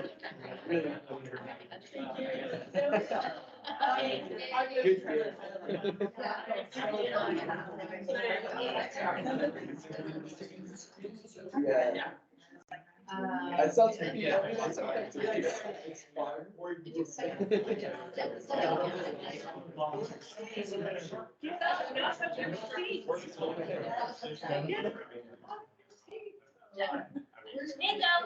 Oh. That's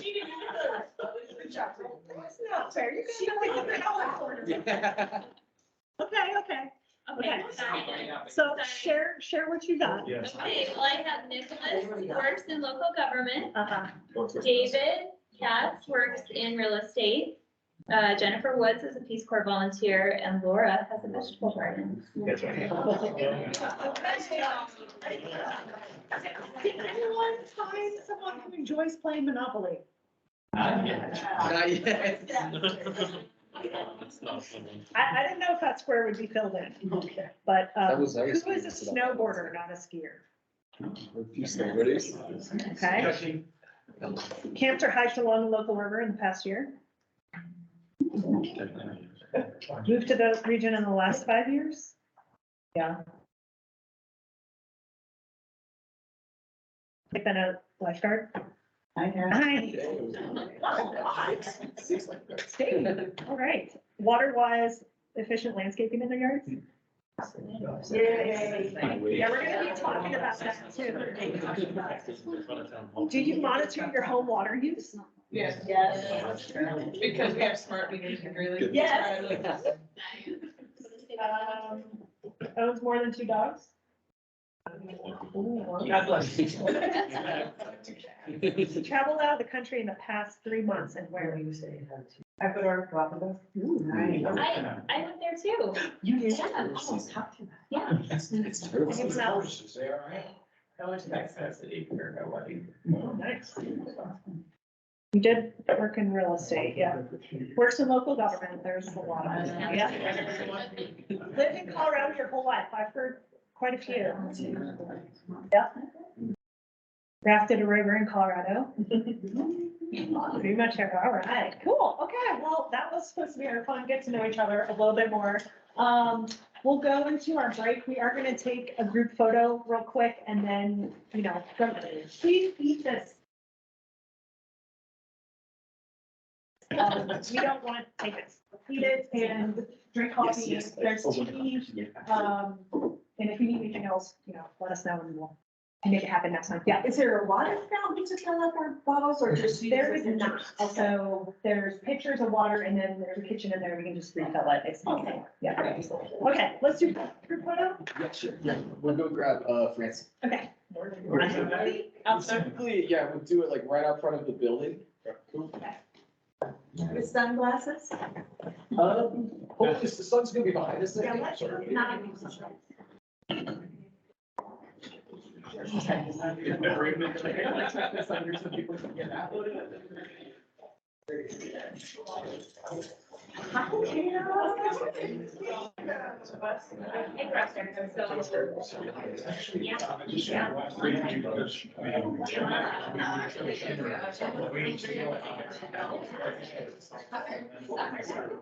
I can do, yeah, seriously.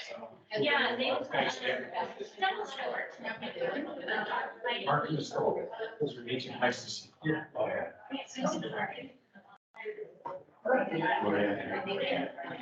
I'm the photographer. Oh, you are? Yeah. Oh, sorry about that. No.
That was probably, and that's for sure my voice, like, absolutely.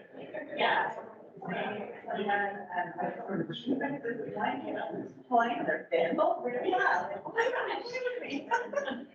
That's funny. I don't think they touched anybody in our group. Yeah, well, and you know, the guys that are. Yeah, they're Do not touch. Yeah. And it's, when you're in the line, it just feels like everything's like, you know, but I'm pretty sure like my kid was touching. Yeah. Bananas go bad. Oh, yeah. These are good. Really? Any way we could. It's a disagreement. It was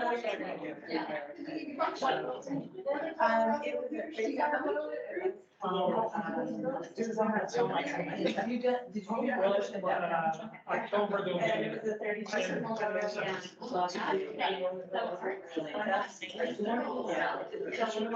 But really. Okay. The gas. Yeah. Yeah. Like really, yeah. Yeah.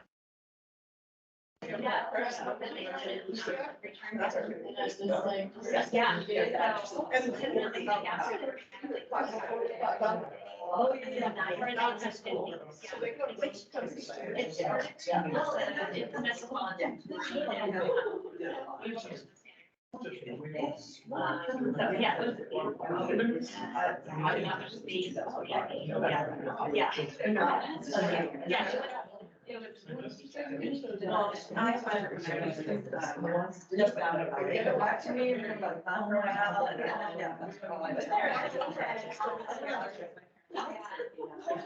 That's starting stations are.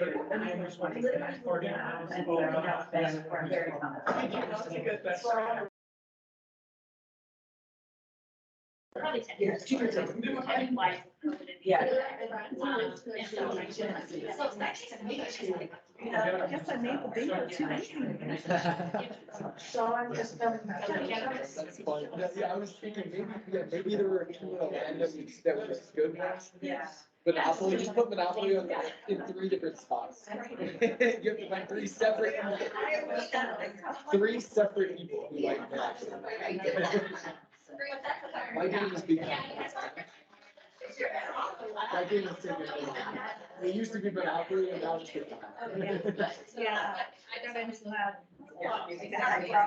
Yeah.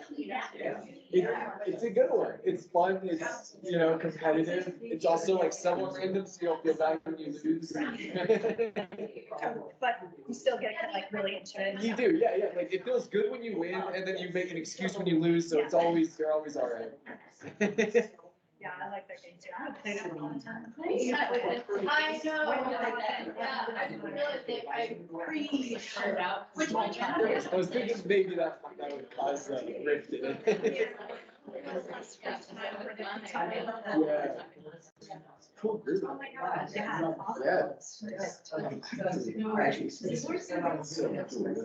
I read that initially, I was like, that's a perspective. Yeah, she's different perspectives. Yeah, folks.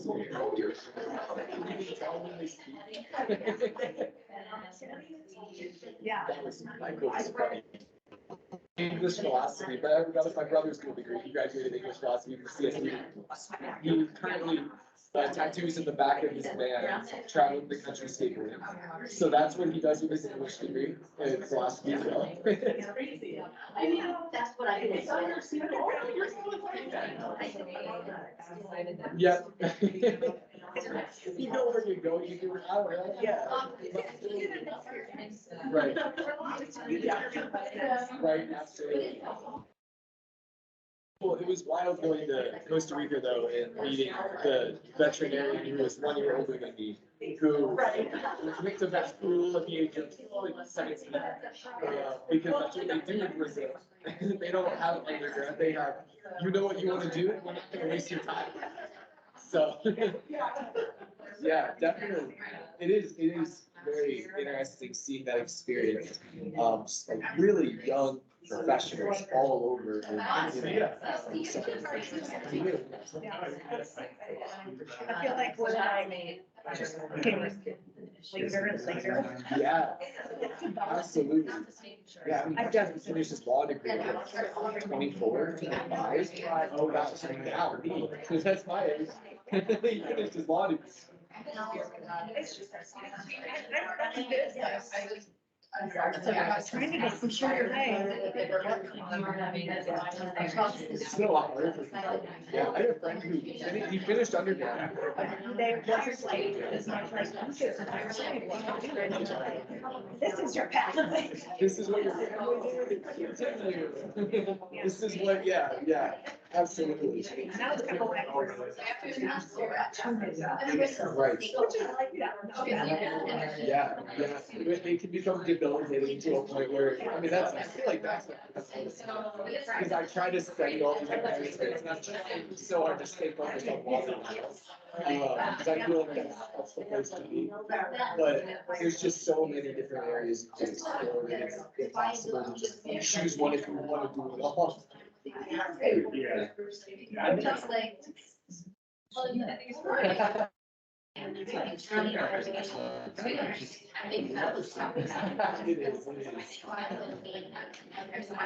Oh, yeah. We really like that. It was short-lived. Nice to see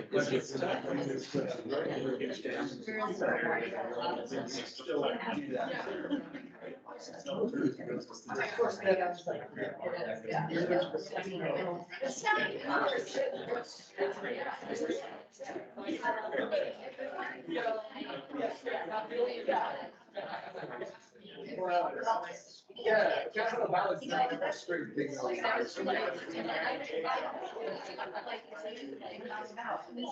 I feel very. It's just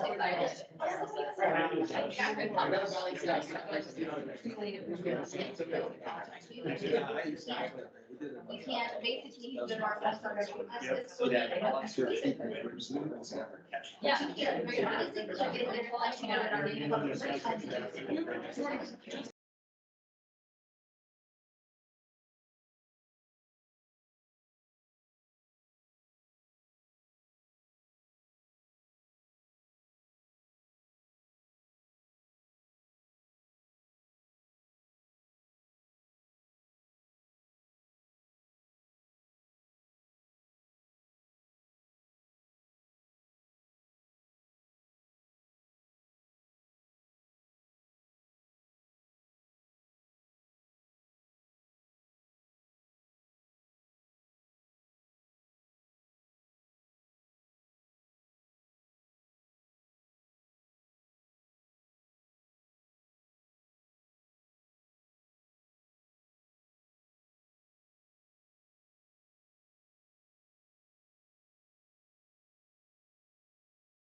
recap at the beginning of the session. So we're going to think about, what we heard at the last session. We'll talk about some of your homework responses. So, what were your key takeaways and try and get a little bit of discussion going on that. And then we'll lead into the current session and what topics we'll be going over in the current session.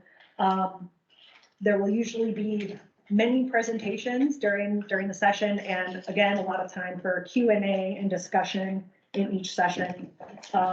We usually have a leadership challenge, we call it, at the end of the day, which is a water leader from somewhere, usually in the region, sometimes broader in the state, to kind of talk about both a key issue in water and also sometimes like their water journey, how they've gotten to be where they are in their career and some of the things they've learned along the way.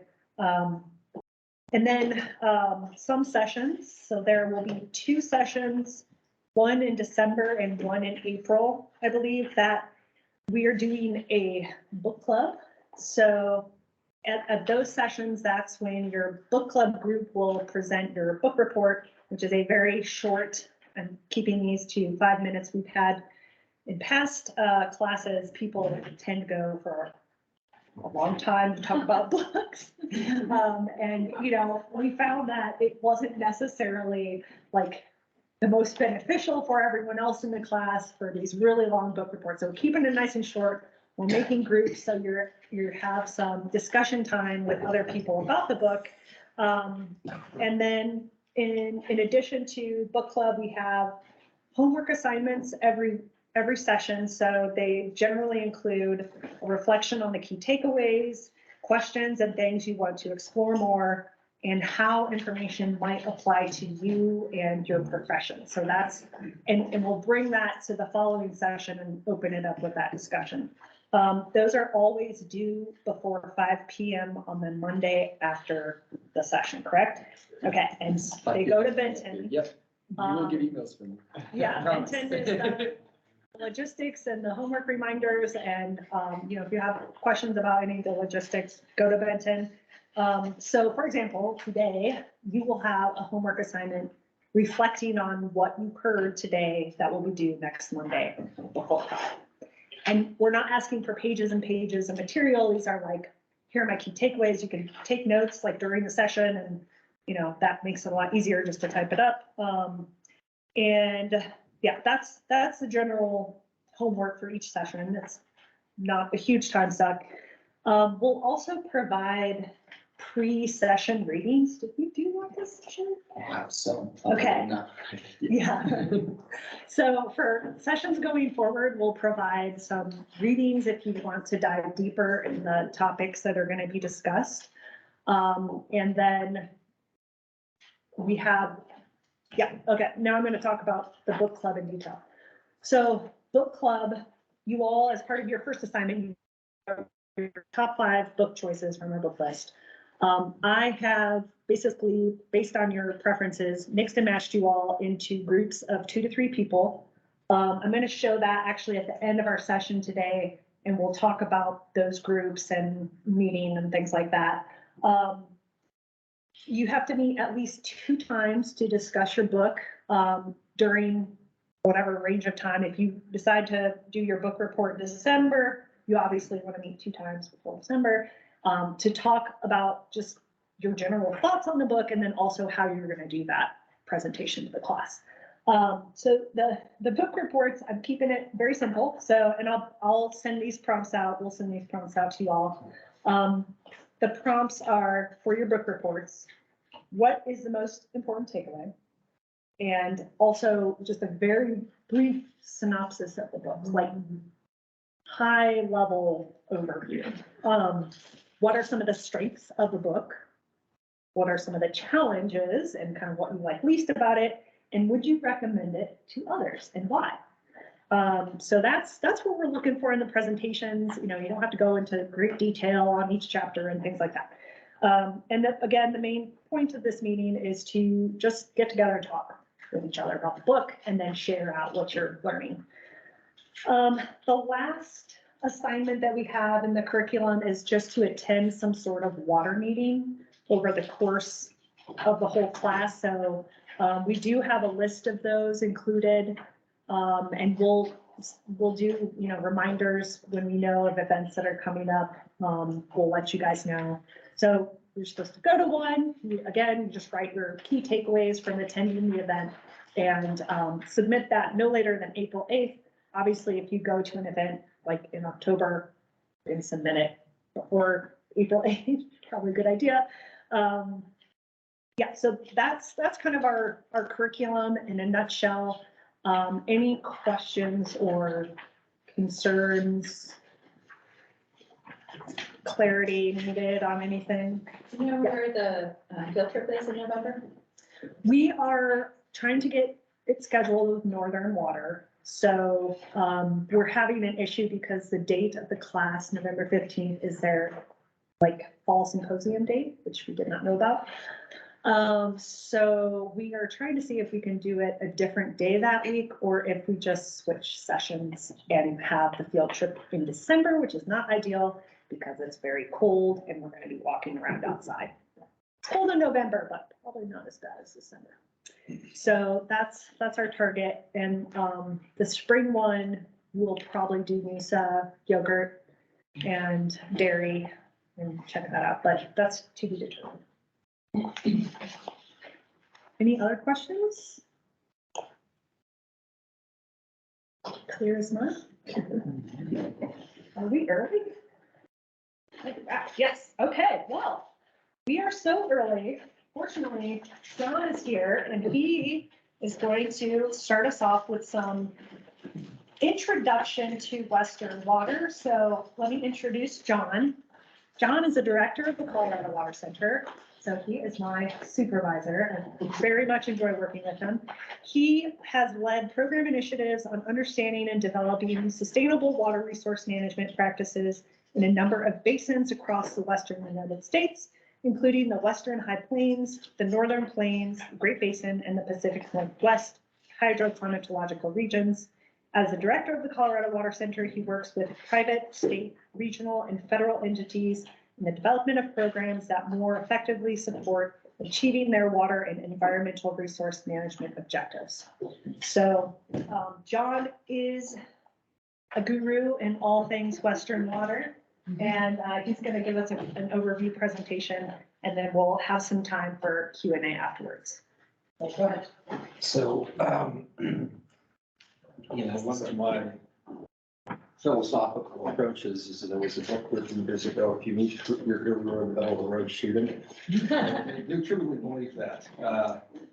There are some insights I have because of the wide variety of areas I've worked in, and also not directly working in research internationally, but having been part of efforts in Lake Baikal in the middle of Siberia, southern Chile, not quite in the Patagonia region, but in the Biobío and Baker River regions, so forth and so on. It's allowed me to kind of look at things and observe things of how people approach water resource management and what the visions are for sustainable water resource management, and also what they perceive as their problems that in some degree seem insurmountable, that always ends up in the phrase of, oh, a wicked problem that needs to be solved. I've always sort of looked at that, and when I hear the term wicked problem, I'm like, this is something as you work through the course, and it's very easy to cast everything we look at as a problem of water resources. Just sort of say, oh, this is a problem that needs to be solved. This is a problem that needs to be solved. I was at a conference a year ago where we talked about the Colorado River, and every speaker referenced the Colorado River as a problem that needs to be solved. And I looked at him and was like, water does not need to be solved. I don't really believe in Xylem's catchphrase. Does everybody know what Xylem's catchphrase is? We solve water.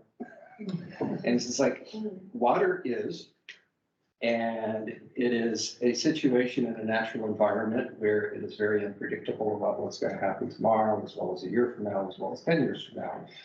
So we can't really solve a problem we don't understand. What we can do is be prepared to manage things as they change. And so if one thing you take away is realize, start thinking about the water challenges you face as, oh, we just need to have ways to manage and operate our systems to adjust to the unexpected things that will occur that we may not even know can occur. And it is just a situation to be managed. It's not a problem to be solved. Because if you solve the problem, there's no need for this course. Problem solved, everybody gets to go home. It's like, no, we will constantly be sitting here. I always look at it, it's like, so many strange things happen with water, and there's so many consequences that people have not anticipated when we try to solve problems. It has kept me employed for 4 decades. I mean, I've made a lot of money off of people trying to solve water problems. If we had come into it with more of a perspective of this is just a constant operational and management challenge, and it will be now, and it will be a year from now, and it will be 10 years from now, and it will be 100 years from now. It sort of takes it out of the realm of wicked problems and takes it into the realm of, oh, geez, this is just something we got to be, think about. How do we adjust, not how do we solve? So anyway, that's kind of the opening mantra. Okay. So what I want to cover is when I talk about water, one of the things I've learned when I talk to water professionals, across the world is that we tend to learn about water and we tend to attempt to deal with our water issues without understanding context. And so the first thing I want to do is provide some context in terms of how does water move through the environment and how much water exists on Earth and how much do we use. Then we can kind of get into the context of how Colorado set up its management schemes. And then finally, what are the challenges that exist now? So this is just another one of these, I bet most of you have seen a picture of a hydrologic cycle. And I could go through each of the elements here. But the thing I want you to take away from this, it is a cycle. It is not a hydrocarbon reserve such as oil reserves, that are being pumped across Colorado, Texas, where have you, which means it is a finite resource that will be expended. And then we got to figure out what to do after we get it all out that we can use. Rather, this is a cycle. Water is neither created nor destroyed. It just moves through forms. It becomes liquid, becomes vapor, becomes liquid again, can become solid, and then solid can become liquid. And then it moves between these various things, such as the ocean, the mountains, streams, lakes, reservoir cities, so forth and so on. And then humans play a role in the water cycle. And I'll get into the context of how much role they play in the water cycle. But if you embrace this idea, you begin to realize that you cannot approach water and understanding water from a traditional Western European science perspective. That is, reductionist science does not work in understanding what's going on in water. You have to approach it from a holistic perspective, and you have to embrace the idea that you're looking at, oh, we need to use water to grow these crops for our cities, for our industrial processes. But you also have to keep in mind that that water is not going anywhere. You may transform it. It may be liquid and it may go to vapor, or it may be of one quality and then it goes to another quality.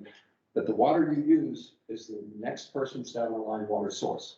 That is, whatever you use, once it's gone, it's become somebody else's water that they're going to use, and so forth and so on and so on. There was a interview on NPR years ago that I loved, and it was sort of this concept encapsulated and said, all the water on Earth has been through the pancreas or the kidneys of a dinosaur or something like that. I don't know if that's exactly true, but basically that's the way to think about it. The water has been here, since the existence of Earth, and it's been cycling with various and interacting with various elements of the ecology and physical systems since then. And so just embrace that idea. It's a cycle. To understand it, and anything in a cycle, we need to look at it holistically, not understanding everything about evaporation, because that gets you nowhere. You need to deal with that in terms of operations, but in terms of understanding what's going on, just realize anything you do to interfere in any element of the cycle is going to cycle through. It's going to have an impact. Okay, so how much water exists on Earth? In the oceans, it's 3.53 10 to the 20th power gallons of water. That's 96.6% of the water on Earth is in the oceans. In terms of scale, if you looked at it in terms of the sphere of all the water, this is the sphere, this is Earth. You see this little one here? That's all the fresh water. That is the water that is not salt water. And if you see this little dot here, which is really hard to see, that is all the fresh water that is not found in glaciers and deep groundwater. So you kind of look at this and you think, wow, there is not a whole lot of water we can use. However, I want to put this in context because it doesn't look like a lot. But when you start looking at it, you begin to realize that the vast majority of water is saline. It's difficult to use productively. But when we look at these other sources, you begin to realize that the vast majority of fresh water is found in ice caps and glaciers and groundwater. And those two combine for, what is that? Over 90% of the fresh water. In terms of the state at any one time in lakes, streams, and the atmosphere, it's not a whole lot of water, but it's also interesting. There's a whole lot more water in the atmosphere than in streams, but there's more water in lakes than in the atmosphere. And that all comes down to a couple of lakes, Lake Baikal, Great Lakes, that you take those away, there's more water in the atmosphere. Those are huge, huge sources of surface water. But looking at it like this, cast this, and this is where I want to get context. If we put it up here, which is always put up here, it's on the USGS water school webpages, all sorts of places. This would cast water as a mineable resource. That is, here's how much is there. That water is not a mineable resource. It's a recyclable resource. So the better way to look at this is to look at it and say, not so much how much water is in each of these, but it's constantly moving. So how much flux is there between the sources? And so if we look at this, the flux of water in the atmosphere, because water, when it goes up in vapor form, it's about 2 weeks residence time. It can be shorter than in Texas. Sometimes it seems like it goes up and comes down. So here it can go up. It seems like it stays there forever. But let's say on average about 2 weeks. Streams, on average, water stays in streams about 3 weeks. It's not long. Lakes, a couple of years residence time. Ice caps and glaciers, millennia. And groundwater, depending on where you are, this could vary quite a bit. Some are millennia, some are a matter of a year, but on average, 100 years residence time. When you do this and you start saying how much water is moving through these components, atmospheric flux is orders of magnitude more than the rest of these. That is, when we look at how water is moving through the cycle, moving through the atmosphere is much more rapid. There's much more water cycling through on an annual basis than in any of these other sources. And so then we get to the question, it's like, okay, so it's 9.52, 10 to the 18th gallons per year. It's a lot of water.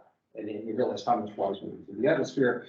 Then you say, well, okay, relation to how much water people are using, how much water across the globe we take out of the environment. And we say, okay, we're measuring this as irrigating our crops, cities, industrial processes, hydropower, what have you.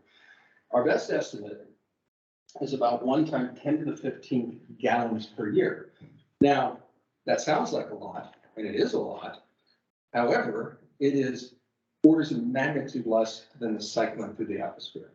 So if we just simply look at it as, well, what percent of this use, if we compare it to the flux of all freshwater, lake streams, and groundwater, that is our usual sources of water, is 1.87%, less than 2%.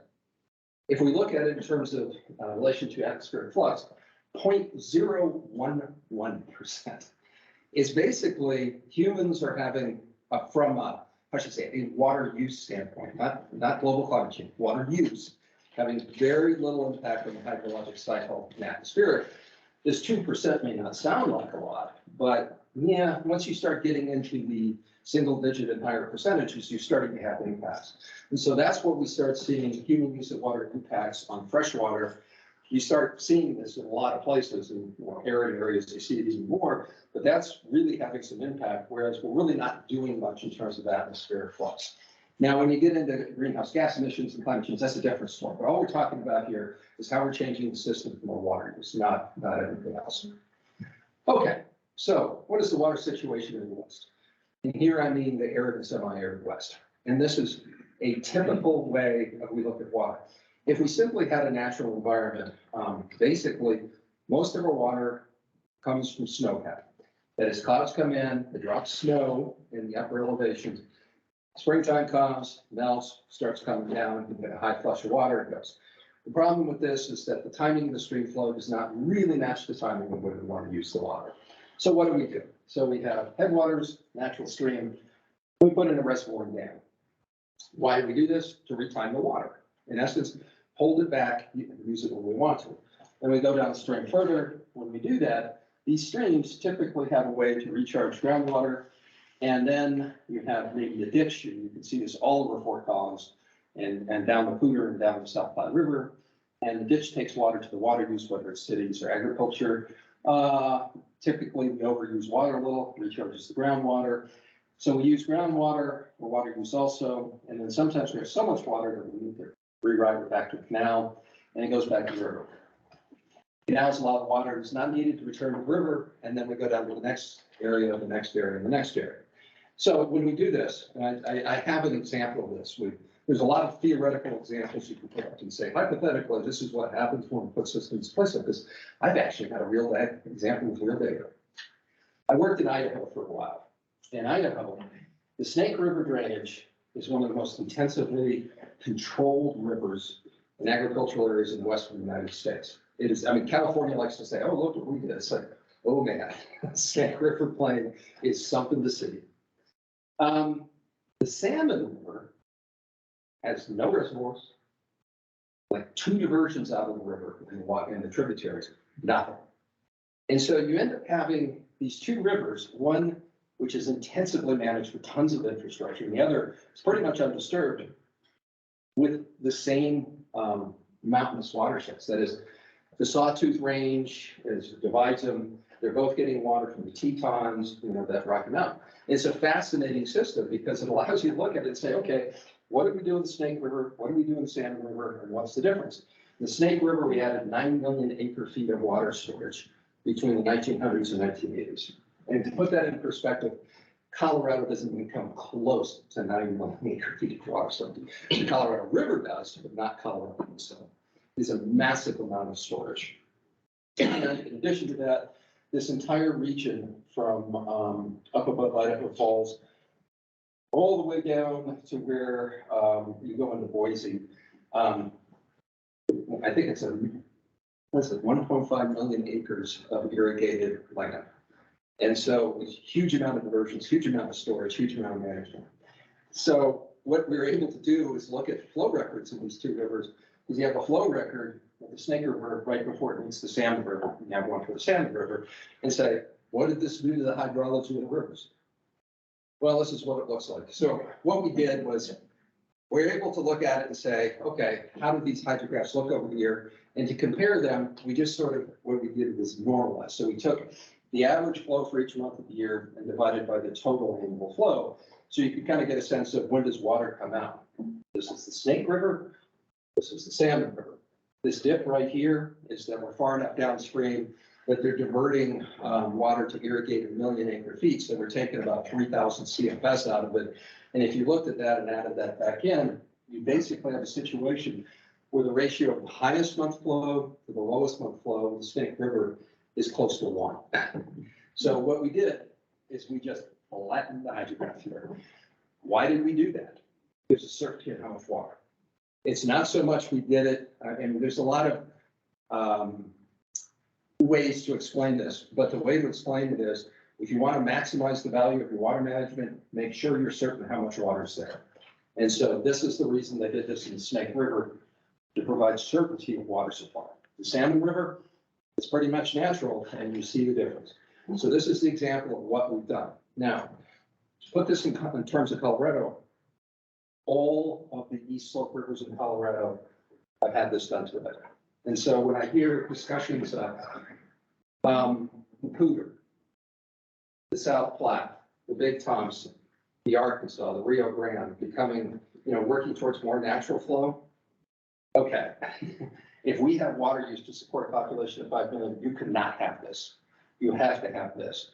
And so there has to be some, context there.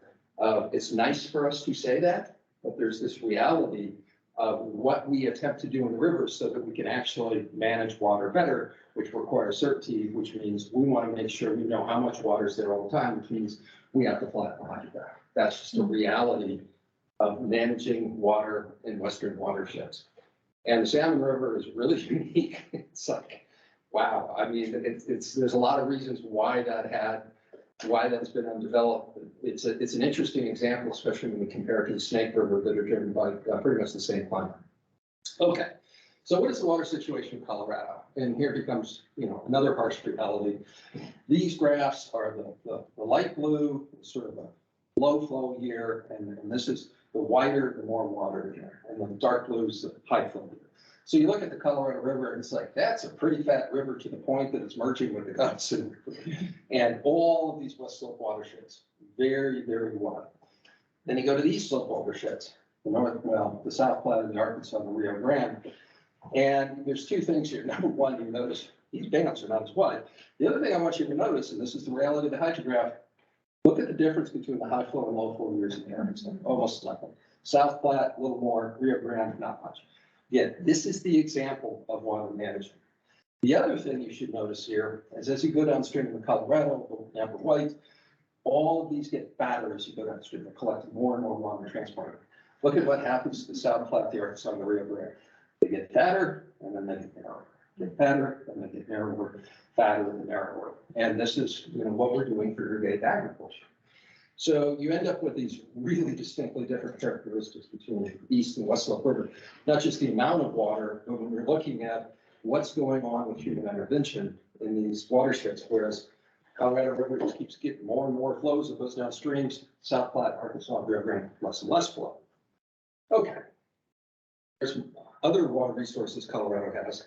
It is not blessed with a lot of groundwater. There's a lot of states that have a lot of groundwater. Colorado is not one of them. And this just kind of gives you an idea of where we have some of the aquifers. The High Plains Aquifer, this is the Ogallala. Anybody hears about the Ogallala knows that situation. These dark blue areas are what are considered alluvial aquifers. In essence, they're so close to the rivers, have such a hydrologic connection. They're considered part of the river in terms of Colorado water rights. And so, if we take groundwater out of here, we're basically taking it out of the river. And the take-home message here is that when we look at groundwater usage in Colorado, which is not a big part of the Colorado water use portfolio, it's predominantly used for irrigated groundwater, and the vast majority of that is the Ogallala. There's some other, but the vast majority is the Ogallala. Only 18% of Colorado's population relies on groundwater as a water source. To put that in context, 97% of Idaho's population relies on groundwater for its water source, 97%. And that's a state with almost an order of magnitude more surface water than Colorado. And so that's sort of the challenges of Colorado developing its groundwater resources. It is not blessed with the groundwater resources a lot of the West is. And then the other issue is that 60% of the groundwater being used is non-renewable. That is, it's one-time use. It's used and it's gone. It is entering the hydrologic cycle, but it's not coming back to replenish the groundwater formation that it's coming from. So that presents a challenge as you move along, realizing that, we keep using this and the water levels keep going down. You're eventually not going to use it anymore. There's many examples where wells have become so unproductive in the high plains, they just abandon them, and it goes to dry land farming, and it's just natural environment. Okay. So how does Colorado manage this? And it's funny because you'll hear quite often, Colorado refers to itself as the headwater states. We're the state where all the water generates from.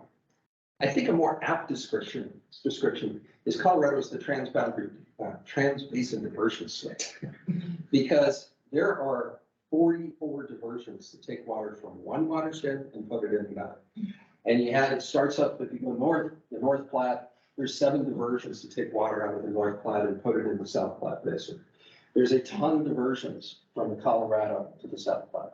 There are diversions from the Amber White into Colorado, diversions from the Gunnison into Colorado, diversions from the San Juans into the Gunnison, diversions from the San Juans into the Rio Grande, diversions from the Gunnison into the Arkansas and the Rio Grande there. So 44 of these. Most of these are not huge diversions, but it is one strategy that Colorado has used to basically take water from the west slope where it's plentiful and put it in the east slope where maybe it could be used more productively. I was sort of looking at this as like what basins win and lose. There's a lot of people that will say, oh, the Colorado Basin loses. But if you start looking at it, it's like, well, wait a minute. There's a whole lot of diversions into the Colorado River Basin and a whole lot out. So from a net, thing, it's like maybe a little. The basin that really loses is San Juan. It's just like they have no diversions into the basin. They're all out of the basin. And so it's kind of interesting. You go down to that southwest portion of the state, and that's where, it's the one watershed where water leaves the basin and nobody's diverting water into the basin, which is kind of interesting. But in any case, most states, when you look at them, like Idaho has, I think it's 5 or 6 trans-basin diversions. Washington, Oregon, I mean, almost none. There's no Western state that has this many trans-basin diversions. And so it is Colorado's strategy to move water between watersheds. That is a fundamental water management strategy that Colorado embraced a long time ago and continues to embrace. And if you go on the field trip with more of them, you will see they continue to embrace this. So who uses this water? And just in gross general terms, the largest water use is irrigated agriculture. And these information come from USGS water use figures. And so the states report on how much water is used in municipalities, and it goes down to the county level. And it's pretty detailed information in this big USGS report. And so then the thing you end up with here is that there's use reported like how much water you take out of a river or groundwater. Then there's how much water this is actually consumed. And so if you look right now, because we've had such a wet summer, there's all of the canals are full and full irrigation. And if you actually follow them around, you realize they just sort of wrap around and then come back into the river. But that water being taken out of it was considered used. And so you end up with a situation where you have almost 9,000 million gallons per day extracted, but only 2,600 million gallons per day consumed. And so it's kind of a tricky number there because you look at it and realize Colorado extracts more water from its resources than exists in Colorado. But it doesn't really consume that. And that's that situation where you're extracting, it's wrapping around, coming down, someone else extracts it, and so forth and so on. But if you look at it in terms of the total water consumed, it's not quite 80% is consumed by agricultural production. The remaining is consumed for municipal use. And then there's a little for industrial, a little for energy production, and everything, but those are very small percentages. So that's kind of the breakdown. This is very typical of Western states. Somewhere 75 to 80% is used for ag, 25% is used for municipal, and then all the other uses are sort of rounded errors in total water use. So now we get to the point. What are Colorado's water management challenges? Changing climate. The one thing I want to stress in this, because again, this is something that gets misconstrued. If you look at the spine of the Rocky Mountains, from New Mexico all the way up through Montana and Idaho to the Canadian border, precipitation change is a nothing burger. Precipitation patterns are not changing to a degree that's changing the amount of precipitation falling in our watersheds. It has resulted in changes in the patterns of precipitation, but overall on average. This is not where the problem is coming from. This is where the problem is coming from. If you look at Colorado, there's some very large areas where there's significant increases in temperature. And in particular, this is occurring during times of the year where you expect colder temperatures and higher nighttime temperatures. What does this mean? The growing season is expanded. Okay, great for farmers. However, what this leads to is the natural vegetation in the headwaters, the forests, the shrublands, and everything. Those are becoming active earlier, staying active later. And once those go, we don't manage those. They just take the water that they need to survive. And that is leading to increased water use of natural vegetation, which means less water is filtering down into these river systems. That's the problem. It's not on a water supply side. It's on a water use side that we can't do anything about. People talk about managing forests.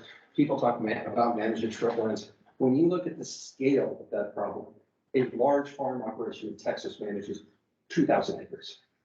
You're talking about hundreds of thousands of acres of management. It's impossible. It doesn't mean we shouldn't do good, effective forest management. There's lots of benefit from it. There can be small benefits from water, but it means that, hey, these temperature increases, we have to deal with the fact that the natural veg is taking more water, which means there's less water coming downstream. And that's not a good or a bad, it just is an is. It expands the camping season and the backpacking season for me. I think that's great. Less water downstream, Arizona thinks that sucks. So, okay, it's just something that's happening we need to be able to address. What's the bigger challenge? Well, demographic change. This is both population and the expectations of people that are moving into Colorado. One thing that should be noted here, in the last century, the Western growth population percentage has exceeded the national population growth every decade for a century. Colorado had some interesting years. The Great Depression, we were less than the national average. And you kind of go through, but if you get up into the 1970s, that's when it starts, with one anomaly in the 1990s. Not only has the Western states population grown faster than the national, Colorado's population has grown faster than the Western states. So Colorado has consistently had a much higher percentage population growth than not only the United States, but the West. And so this has led to, okay, increased competition for water. Yeah, that happens. Changes in our relationship with water in the national environment and differing priorities for hydro services. So this change, there's an overly simplistic explanation that's used too often in water planning that I fundamentally disagree with because the data does not align with it. That more people means we need more water. No. More people means that there's going to be different expectations of what we do with our water. And that becomes the challenge because once you set infrastructure and management practices in place, they become somewhat solidified and concrete and are hard to change. And many of our challenges in water resources really come down to not just having to figure it out for more people, but these people have different expectations and different views on what we do. That's the challenge. It's not like we need more water. It's that we just sort of need to be able to be flexible enough to say, oh, you know, we have to share this better. We have to be in a better situation. So this gets to the question, do we need more water?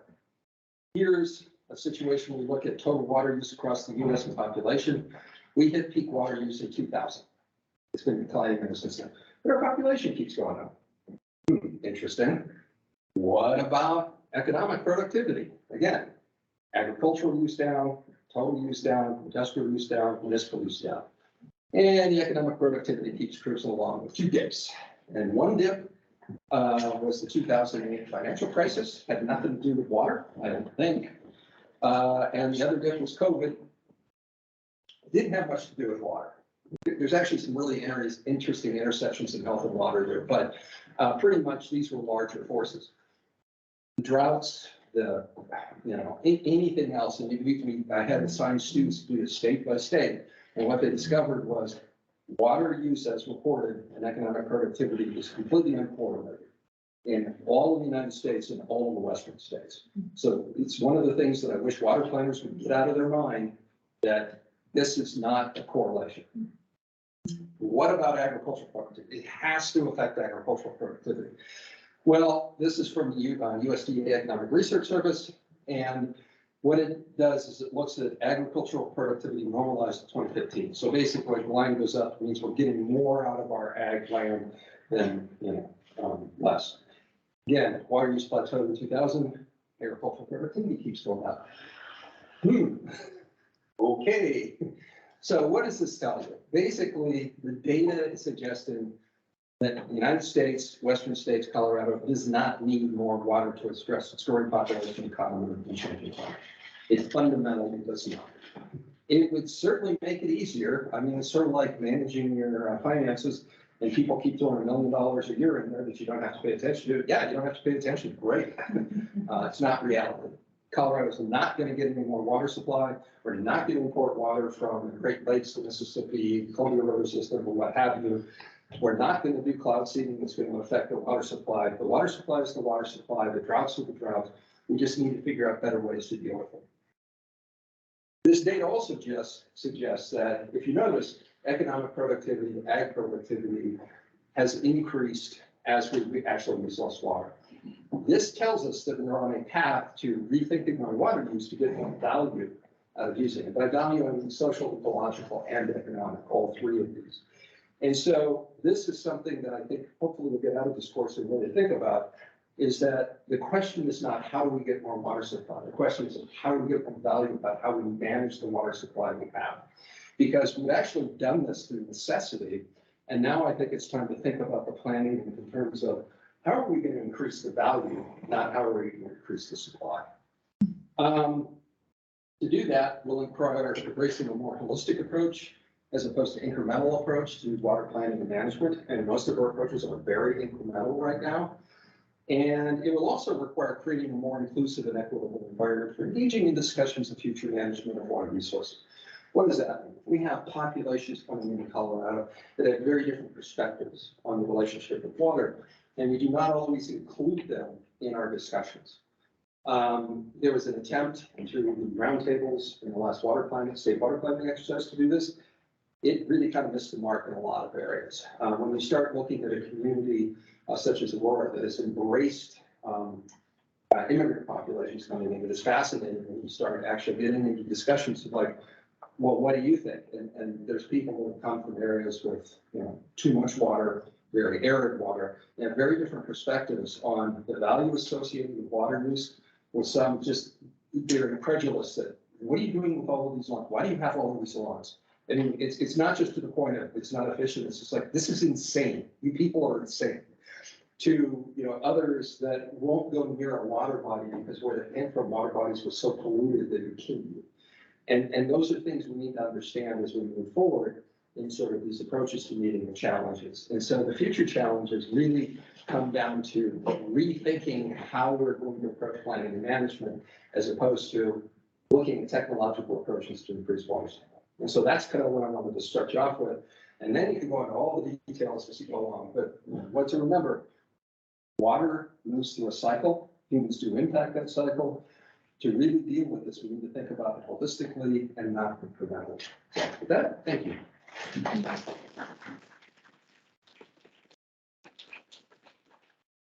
Let's take one or two questions. We do have a nice period of time for discussion with both John and Patty at 12. So one or two questions right now. I'm curious, I read 100, beyond the 100, Meridian, Wallace Stegner and John Wesley Powell, and his idea about dividing this state up or this region based on water basins. If you agree with that? I think, I think, it's interesting because John Wesley Powell, he was dealing with a limited experience in resource governance. I mean, as brilliant of a scientist as he was, he was coming from the eastern US where that was not an issue, and homestead, where it was 40 acres of a mule was enough to, sustain you.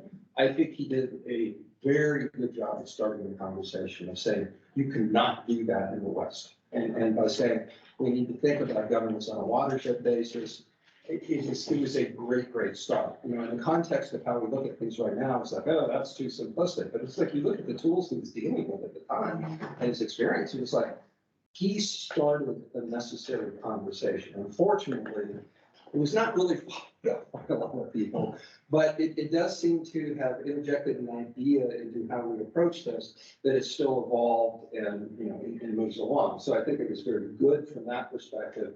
But it wasn't the be all end all because there was so much more to it than just, that. But again, thinking about, where he was coming from and what he was seeing, he was sort of doing that admission of like, yeah, you can't do that out here. And that was a very appropriate conversation for him to start.